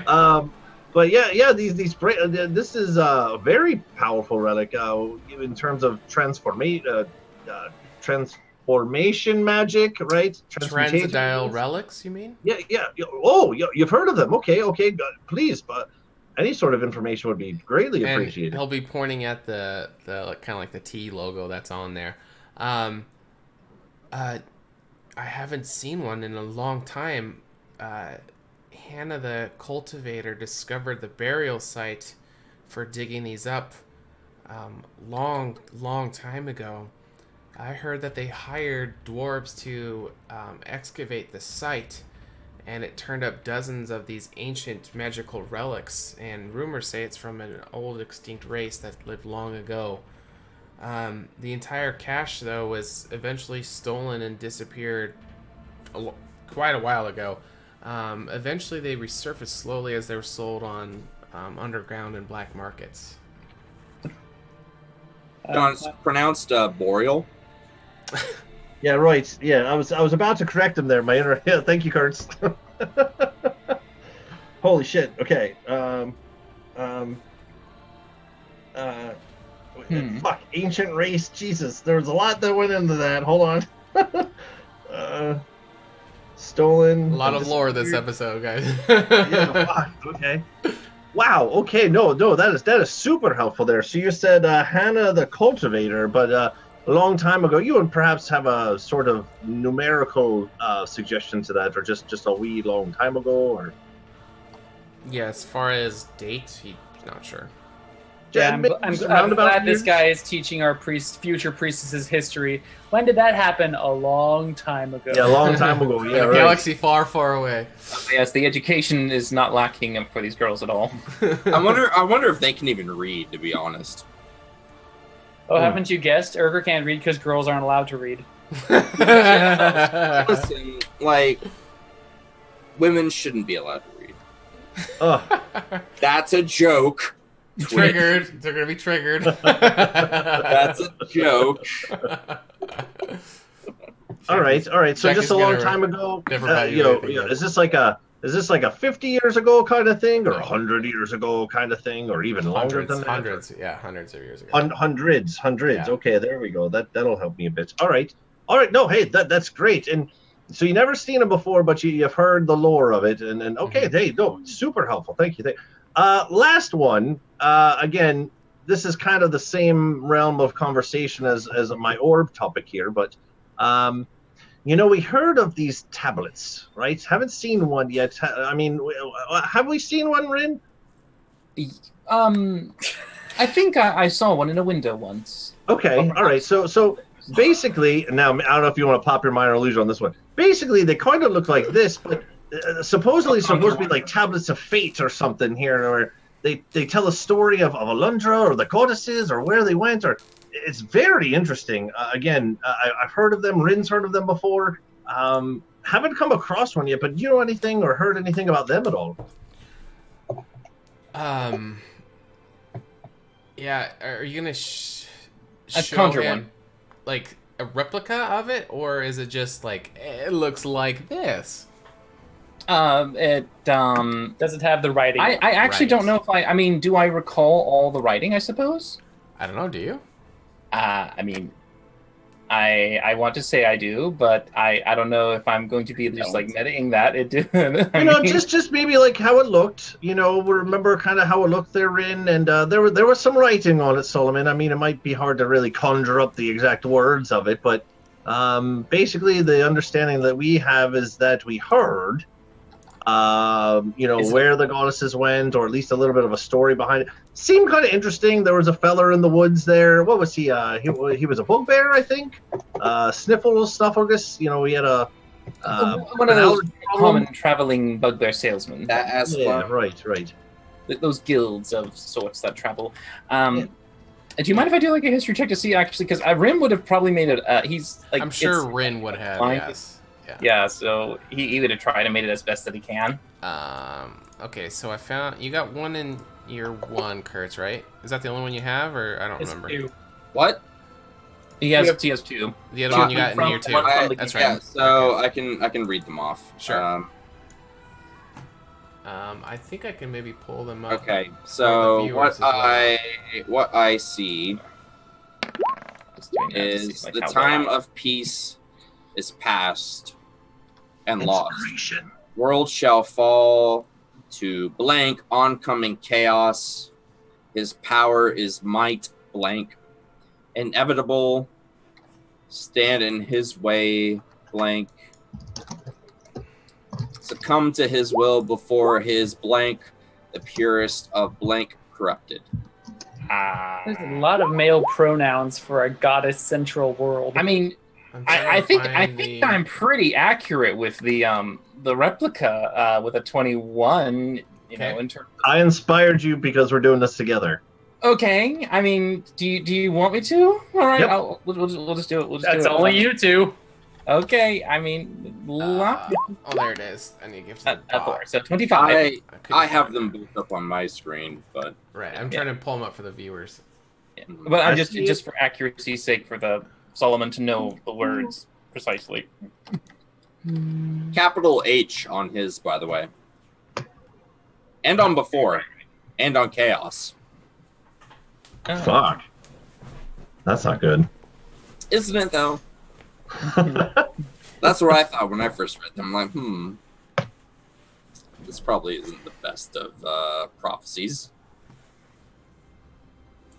Okay. So I was busy trying to get those pulled up so the viewers can see them. So you're good. I didn't hear everything. I heard some of it in so Rin, as you create one, are you making one of these specifically? Yeah, I probably would have made just the first tablet, and I guess with that, I would have made it pretty darn accurate. Okay, and by first one, do you mean the first tablet he got from year 1 with the bugbear? So that was the one on the left. Okay. So yeah, they're both on screen, actually. Yeah. Yes. Okay. So with that bit of information, he's not gonna. Not ringing any bells. Nope. Tablets about goddesses and why they left, and you're a god guy and priestess. Okay, all right. Nope. Just stones from the sky. Okay, well, Can't hurt to know. There was a bit of pie in this for you. I had an idea. I know you said that, you're kind of tired of the same pies again. I did have a bit of an idea in terms of, we all came to a conclusion about a meat pie, right? And if I'm not mistaken, we should have a little bit of boar meat left over, perhaps some honey bacon pie. I don't know exactly the combination here, but pretty sure we have some of that going. So one last little tinker there. Anything with goddess tablets or anything like that? Anything rolling around there? But the smell of pie helps. Should we go work on that first with this Claudia and then come back? I mean, I can happily use prestidigitation to create the wafting aroma of what it would smell like. Yeah. Burn him alive. I mean, brother. What I meant though is are you still only showing the first one, or are you showing the second one too? I mean, unless he asked specifically if there was more, but otherwise I would just. He wouldn't have asked, so just the one. Probably just the one. He doesn't understand. Okay. Yeah. I mean, same.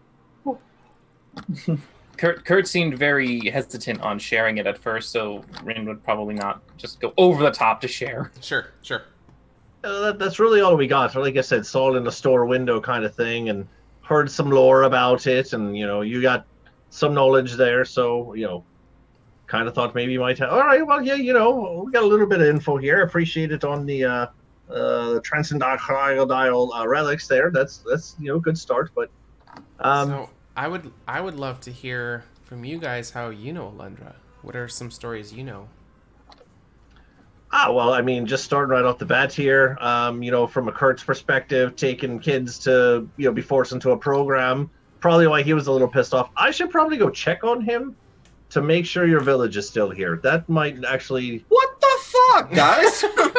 And now you're insulting two of us. I'm just trying to walk out of this conversation because I got what I wanted. Okay. Sure. All right, Sure. if Rin might be able to help you out, let me go make sure Kurt's is okay.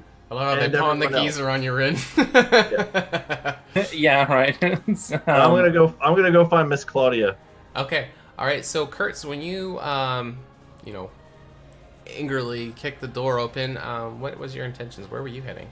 Yeah, Kurt. Kurt's just going to kind of just look around and like run his hands through his hair and like sort of try to feel for his scar, which is like this unconscious sort of like tick he has, where he like runs his fingers across and realizes it's not there. He's like, fuck.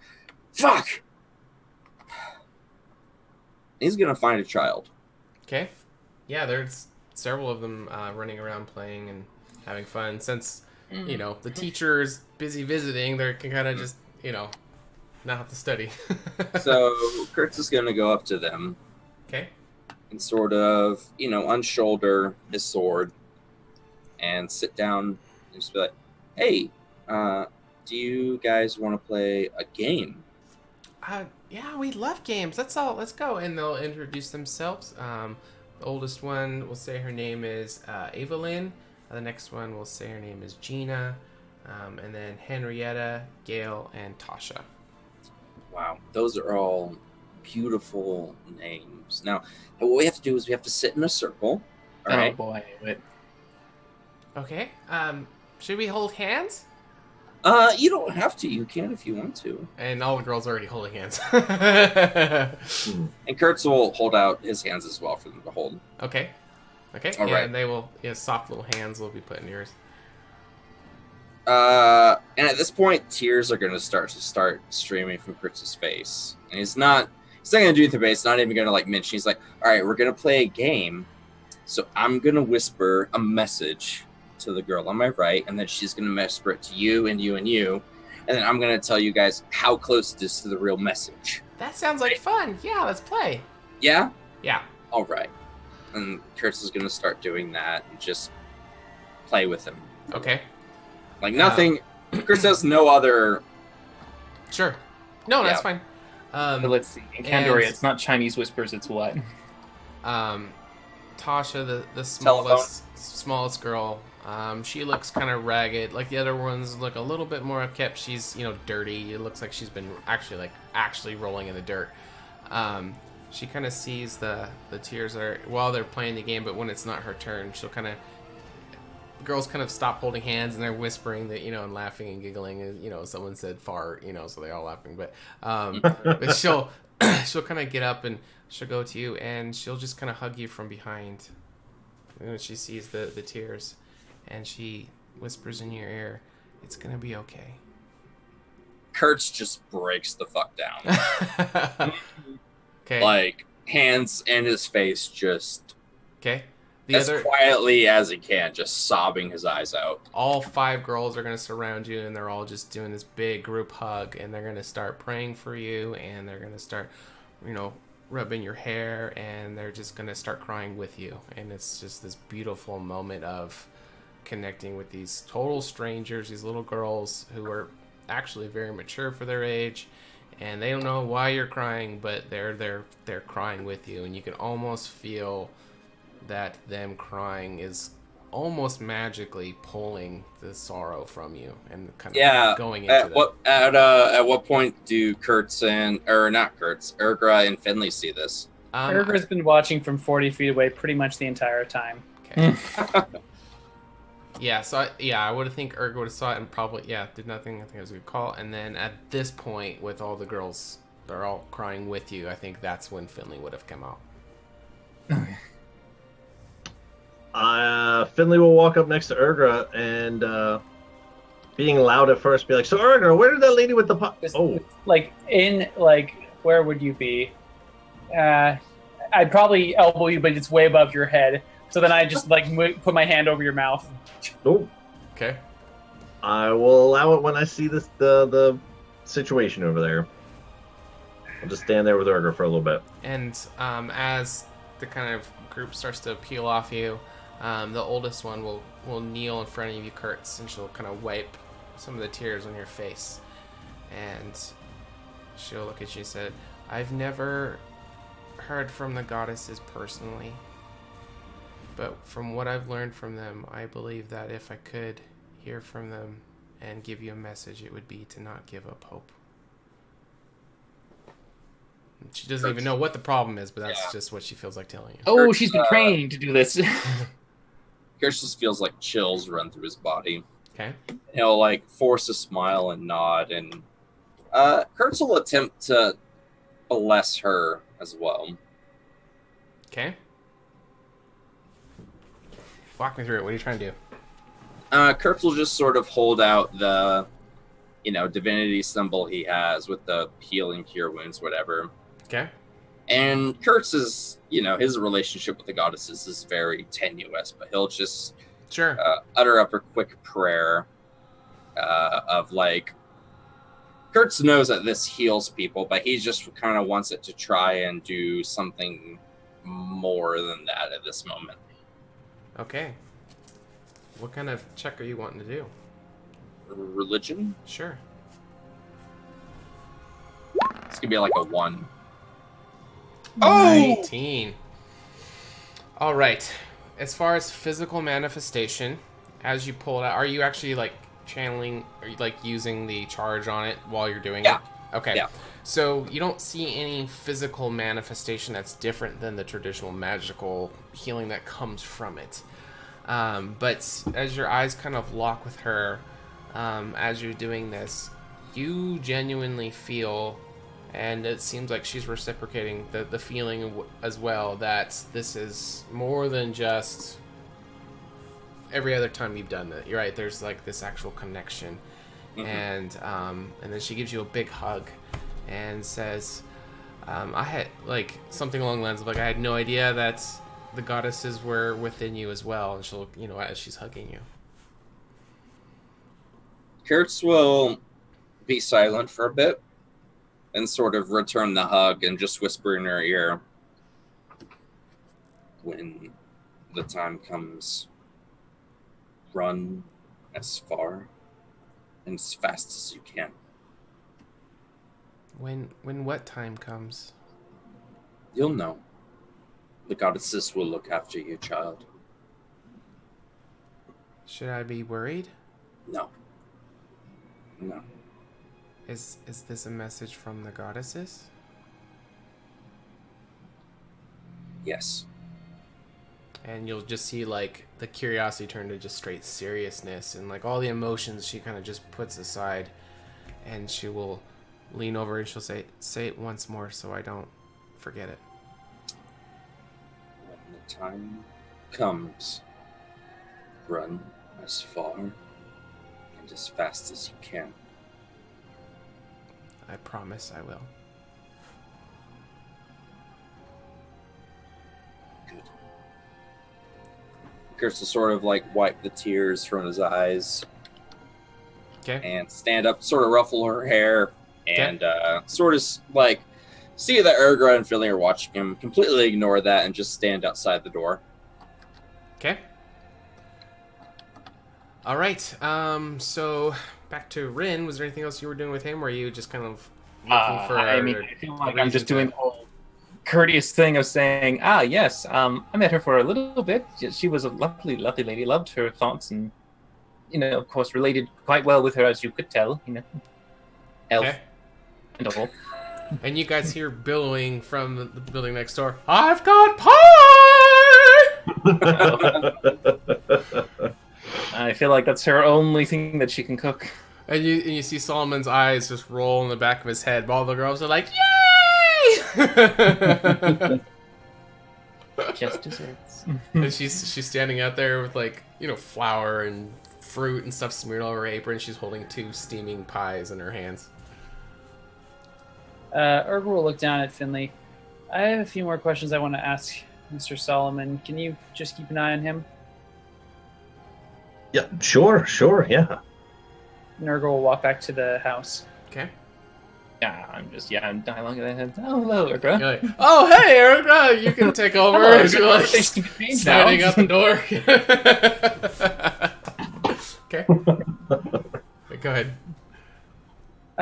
Master Solomon, you said that the white eyes were a sign that the girl would be a high priestess. How many times in recorded history has this happened? The first was Alexandra the what's the word? Prophet. The Yeah, benign. No, it's Pious. benevolent. Pious. Sorry. Okay, yeah, Pious. Yeah, it's spelled funny. I forgot to say. Alexandra the Pious. There was Hannah the Cultivator. Oh. There was Portia the Oh, Edificer. Great name. You writing all those down, Connor? I should have typed instead. It's quicker. Okay. Lele the Evangelist. Lele? Mm-hmm. Like Shillelagh or just Lele? Lele. Laylh. Shalala. Layla. Sorry, Layla. Sorry. Oh, Layla. Okay. Layla. I'm Hey, sorry. Lay. It's been a long day for me. That's And fine. then Azalea the Lamenting.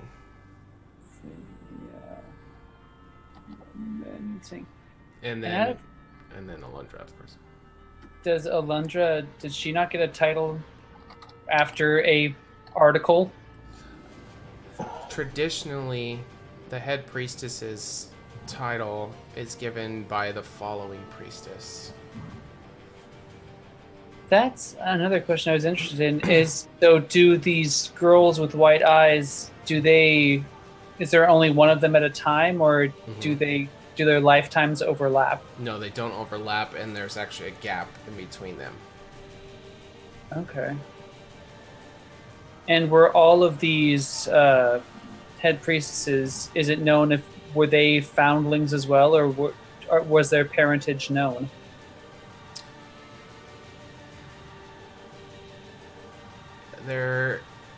Now that I think about it, I don't know of any of them not being found.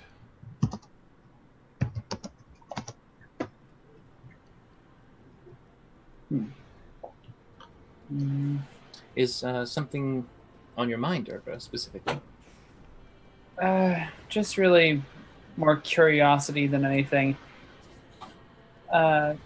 So, about what time was Alexandra the Pious? What was her? Actually, now that I think about it, no.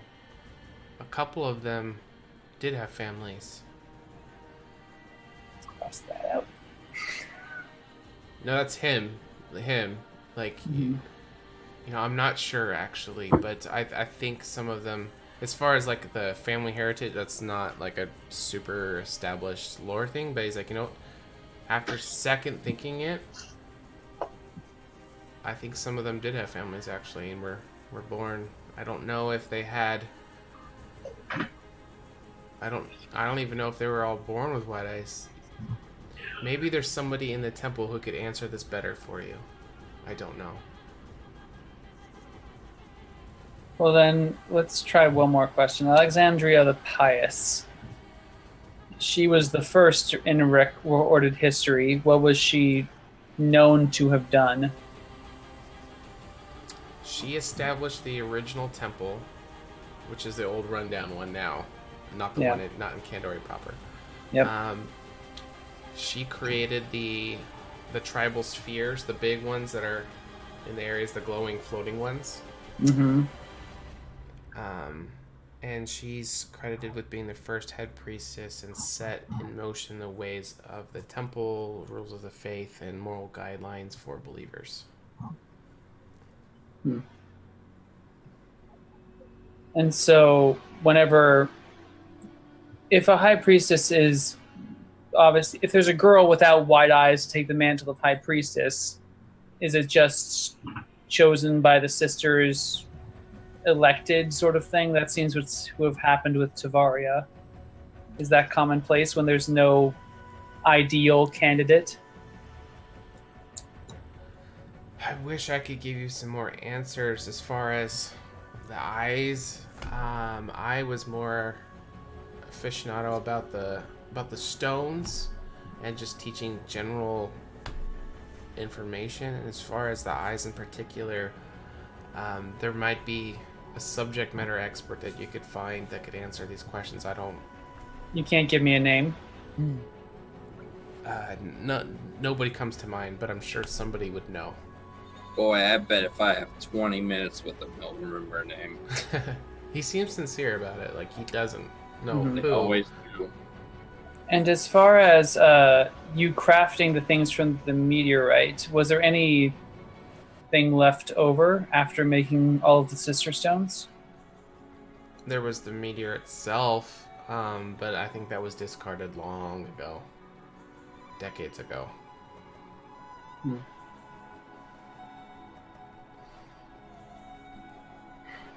Out of curiosity, your white stone, you said that you once possessed one of every goddess. How does it compare in power, abilities? It's kind of a personal question to ask, and I realize you not having one, you don't know. Damn! But it is incredible, absolutely breathtaking, and there's words can't describe it. Kill him. Can you tell us exactly maybe what it can do? Anything that you know that comes to mind specifically that it has the power to do? If you had a bullet point list, I suppose. You know, maybe a little note card. Yeah. He will go to put his hands on your shoulders if you allow him, and he will say, "This is a spiritual journey between the person and the goddesses, and I believe that it is something that should not be spoiled. It should be experienced, not explained." Tag me in, coach. Alright, one more question. Do you have any ability with foresight? Have the goddesses ever granted you visions of the future or things outside of time? 0. None. Alright. Well, Mr. Solomon, it was a pleasure to meet you. Sorry for my friend's actions, but he's going through a bit of a rough period right now. I didn't kill him. If you don't mind me, I have one question. Did you teach Tavaria? No, I did not. Why? I was just curious if you knew what her behaviors were like if you did teach her. No, I did not. Do you know who did? No. I'm sorry. There's a lot of questions I don't know the answers to. May I ask why you guys have such a intense interest in the temple and everything? I'm more than glad to share everything I know. But why? Well, why the interest? As you saw, we have Elendra's crystal. What do you plan on doing with that? Are you going to return it to the temple, or? Eventually, perhaps. But for now, I believe we will just return it to Elendra. Hopefully one day someone can find her. I do miss her. And wherever she is, I hope she's doing okay. I think she's holding up just fine. Okay. yeah, Urba will walk out. Thank you again for your hospitality. I'll let you enjoy your pie. Okay. Pie! Yeah. Before we go get pie, I'm going to walk over to Kurt's Gladskin. All right. So get all the little girls have, I guess, walked away by now. So it's just Kurt's. Yeah, they're swarming around the pie. Yeah. Right. I'm going to walk over to Kurt's. Be like, "Hey, big guy, are you all right?" Kurtz will be smoking his pipe at this point. Okay. All right. I'm going. Listen, man, I know you've been having a tough go of this whole situation, this whole clusterfuck of this quest that we've been tasked with, this timeline jumping and skipping around, and having hope of being able to change things and save ones that we love, and having things offered to you and then taken away. With I know with your wife Anna, we almost thought perhaps maybe we could save her from the first horseman that was coming, and now you learn that your little ones, Emily and Cassandra, to be quite honest with you, Kurtz, I had you talked to this year Finley before, I wouldn't be able to really put myself in your shoes. In turn, I never really had a family growing up. I had my dad's, but until recently, you learn that I had a little one of my own, and thinking I had a second chance at things, just to have it taken away too. So I can't say that I know everything that you're going through, but I certainly understand the concept in terms of stopping at nothing to find them, and no matter the costs or the person standing in your way. That's why back there in the I'll nod over to the shack. Before perhaps I may have intervened or gotten it, but to be quite honest, I'm in your corner, man. When it comes to this, and I just want you to know, and I'm gonna just for him to kneel down or something to get eye level with me here. Kurtz won't. He's just still smoking his pipe, staring into the distance. All right. I will move out in front of him so he has to look at me, even though I'm down 2 feet below him. I will stand in front and be like, "Listen, number 2. Listen, Kurtz, I need you to look at me, man. Please." He'll look. I might not be able to do much in terms of helping my own situation, but I want to make you a promise that I'm going to stop at nothing to see if we can't reunite you with your family, no matter the cost. Kurtz will take a long drag on his pipe. No matter the cost. That you swear. No matter the cost. We're going to kill them, Finley. We're going to kill every priestess. We're going to kill Solomon. We're going to kill Tavaria and Alundra. We're going to kill every single person responsible for the slavery. And at the end of the day, when my daughters are safe, when my daughters have the right to live,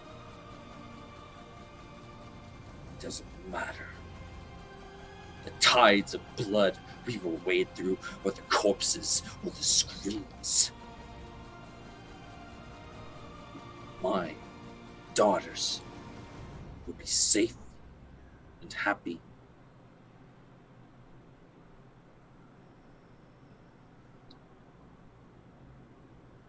The goddesses themselves will kneel before my blade to keep them safe.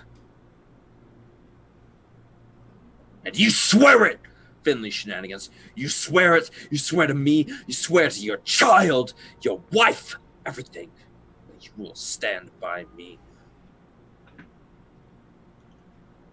Or you walk away now. Because my family will never be taken from me again. Never. Do you understand? Kurtz, when Finley Shenanigans makes a promise, he intends to keep it. I wouldn't have come over here and had this conversation with you if I wasn't wholehearted in what I meant. This whole thing is fucked. If we're not trying everything we can to save the ones that we love, what the fuck are we doing this for? So, yes, I'm with you, man. Girls will kind of just breathe deep. Gargara, Rin, they might not see eye to eye with this course of action. So we need to keep this between us. For now, at least. Maybe, hopefully, in the future, we can bring them to our sides. But if the time comes,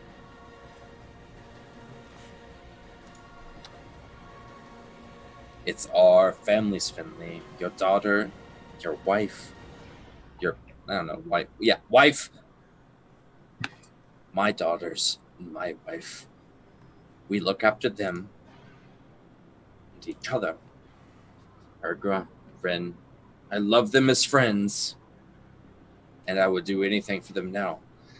But compared to them, compared to your wife, compared to my wife, compared to your child, compared to my children, we do what's best for us. We fight for us. Do you understand? Like I said before, Kurtz, if I didn't have a child of my own, I couldn't come to you in good conscience and tell you that I could put myself in your shoes. But now that I do, I would do anything. Finley, I've seen bad things. I've seen the side of you that you keep buried in there, in that cave. That darkness in you isn't something you need to run from. It's something you need to befriend. It's something you need to hone and control. Because these people around us, they don't matter compared to our families. Our families are all we need to fight for. Fuck the future. Fuck the temple. Fuck the Bane. The Tabaxi. The Revenant. Everyone.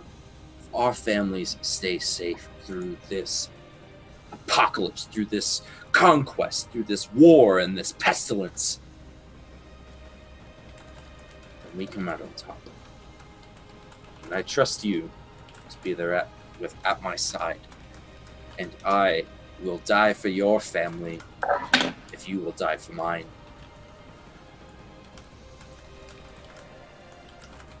I'm going to slowly pull the mask out of my little satchel. Oh. And just hold it there for a little bit. And be like, I swear onto you, Kurtz. Fuck literally everyone else. I'll put it back in my bag. Kurtz will smile. All right. Let's go kill a god. And he'll sort of just like warrior embrace Finley and like give him a hug after that. Okay. And with that, we're actually going to end right there. Oh, wait. My last little thing, I'll be like, all right, now let's go get some fucking pie, man. And then now Okay. Yeah, I think that's a really good spot to end it. I want to keep playing, but I think we should stop right there. That was a good game tonight, guys. It was emotional. Yeah. thank you everybody for sticking with us and going on this journey with us. If you haven't followed yet, make sure you follow. You don't want to miss, and click the bell to get notified when we go live every Tuesday, 6:30 p.m. Pacific. We play this game. We're episode 31 already. Can't believe it's been that many episodes. And over a year. Yeah. We're going strong. If you guys missed any of the content, their characters have been going through a roller coaster of stuff, and they've been on a really interesting journey. Check out our YouTube if you guys missed anything. A lot of good stuff. Thank you for going on this journey with us. Yeah. We got a lot of subs tonight. We'll look at the sub number when we get to 25. Kyle's going to be doing a merch giveaway. It's obviously going to be... Dilly. Thanks for the follow. So everybody who is a subscriber is going to be obviously in that drawing. Let's do a HotA Points raffle real quick. Yeah, thanks everyone for hanging around. And it's for followers only, so anybody who's not a follower and you want to jump in, it's free. We're giving away we're going to give away 500 HotA Points. Yeah. You'll do exclamation point raffle to enter, but wait to do it. Let me open it up first. Dilly. Alright, I'm going to open this up real quick. And let us know in the chat if you guys have any questions. We love hearing from you guys, or any comments, your favorite moments for tonight, if you guys want to know anything about their characters or them as a player. So we'll be watching the chat and jumping and playing some mini games with you while I'm getting this pulled up. They just updated. I will say, I actually got legitimately emotional tonight. Like me wiping away tears was not an act. Like, I was actually like in the moment. I had the kids will do that too. Kids will do that. All right. Jackie Rackman has been removed as a winner from inactivity. That was the old one. I have to close it. Cancel. Ooh, would Finley sacrifice? A question from Jackie: would Finley sacrifice Melody for Kurtz and his kids? Ooh. I mean, it is kind of the deal I just made, isn't it? They don't fucking remember me anyway. at Kurt, at me, same. I mean, I kind of already just answered that. They don't know who the fuck I am anyway, so, you know, fuck me, I guess. Kurtz would not. Kurtz, and this isn't known to the other characters. Kurtz would not sacrifice his wife and kids for Finley's. All right. I think it just opened. Yep. Oh, and it's Tusker 2-0's first night, and he loved it, or they loved it, apparently. Awesome. Oh, okay. I was going to say. Yeah, thanks for hanging out with us. Yas, Queen. Yeah, you missed a lot of stuff. Check out our YouTube. All the links and stuff are, I think, down below on the Twitch. So yeah, this is episode 31. So and then they had some session 0 stuff before that as well for practicing. The Timmy shit's probably. Timmy's probably honestly the only comparable emotional point to this session. I don't know what I sacrificed. No, Delilah, I definitely would. Fuck her, dude. The whole Delilah, Lilash arc and all that was very emotional and everything like that. But I don't know. That's a good night. Melody's a tough one. Melody's a tough one. Dilly, thanks for the follow. Yeah, guys, jump in there, follow, sub. It really helps us out. Announcement, we are trying to go to Gen Con in 2020. So this isn't the only show on the channel. We got one on Sunday, Monday, Tuesday, Wednesday, soon on Thursday. We got one on Friday that's going to be going away. But anyway, we got a lot of people, a lot of players, a lot of content creators. We're all trying to go to Gen Con in 2020. And all the money that we raise for this is going to be paying for the tickets and everything for everybody to go. Full costume as well. Yep, it's going to be full cosplay. We're all going to be playing live, and we're actually going to stream it live as well. If any of you guys want to come meet us, we'd love to. There's still a long ways to go. It's still next summer, but yeah, we're going to be planning a day where we're going to hang out with anybody who, comes there to meet all of us. We still got the raffle open. We got 5 people in there. If anyone wants to join, it's free. I got a show coming up too. Oh yeah, go ahead, plug it. Yeah, what is this? Yeah. All right. So while we're waiting for the raffle, okay. So it's kind of fun. It's a group that I played with before in DM for. So I'm actually gonna be a DM, not a player. I'm DMing, right? And it's a group that I played with before, and we're starting to back up. And we finally came up with a name. for the show, it's called Fates and Fables. That's kind of good. And so for this one, it is it's like a steampunk world kind of thing. Mm-hmm. So there's lots of gizmos and gadgets and airships and light rail trains and all kinds of cool shit. But yeah, so we're gonna be streaming it here on HotA soon, but we're just getting everything all squared away. There's character art. Oh my gosh, there's so much fun stuff. I'm really excited. 2 players, Kayla and Cody, you guys know from Sunday of Ages Past. And then there's a whole slew of other new characters, new players. So good group of people. And should be a lot of fun. Yeah, Nice. it's going to be awesome. I think Kyle's going to be a good DM. It's going to be... I wish I could be a player for it, but I just don't have time. I'm doing so much stuff with HotA. Yeah, so we still got to work out a lot of particulars for that, but be staying tuned for that. Join our Discord. You guys will get notifications. We're also rebranding the channel. We still got to pick a name. But I think it's time to close the entries, so we'll give 30 seconds to anyone to jump in there. We're going to close it. Jackie has a question, Sean. DM, what was the most unexpected point of the night, aside from me having actual feelings? Probably you guys rushing to go to Solomon. That caught me off guard. I thought you guys were going to be doing other stuff, but I mean, it's good shit. We'll do good shit no matter wherever you guys go. So I think that's the part that caught me off guard. But wherever you guys want to go, that's where we go. So Kurtz has feelings. All right, closing entries. They're just very murdery. Yeah. All right, here we go. Picking a winner for 500 HotA points. Sonic! Hey! Awesome. All right, let's find you in here. Pretty sure he's one of the guys who got the subs tonight. I might be wrong. Hey, that's my boy Justin. I work with Justin. Hey, nice. What was it? Oh no, it was $25 worth of subs, so I tried. That's awesome, dude. I love it. I think I'm the only person in our chat with a platinum chip. Yeah, I gotta step my game up myself here. He's got 4,688 points. So what is that? 51 anything? All right, there we go. Updated. All right. Well, thanks for joining us, everybody. Same time next week, 6:30 p.m. Pacific. We'll be here and we'll be picking up right where we left off. And we're gonna murder a horseman.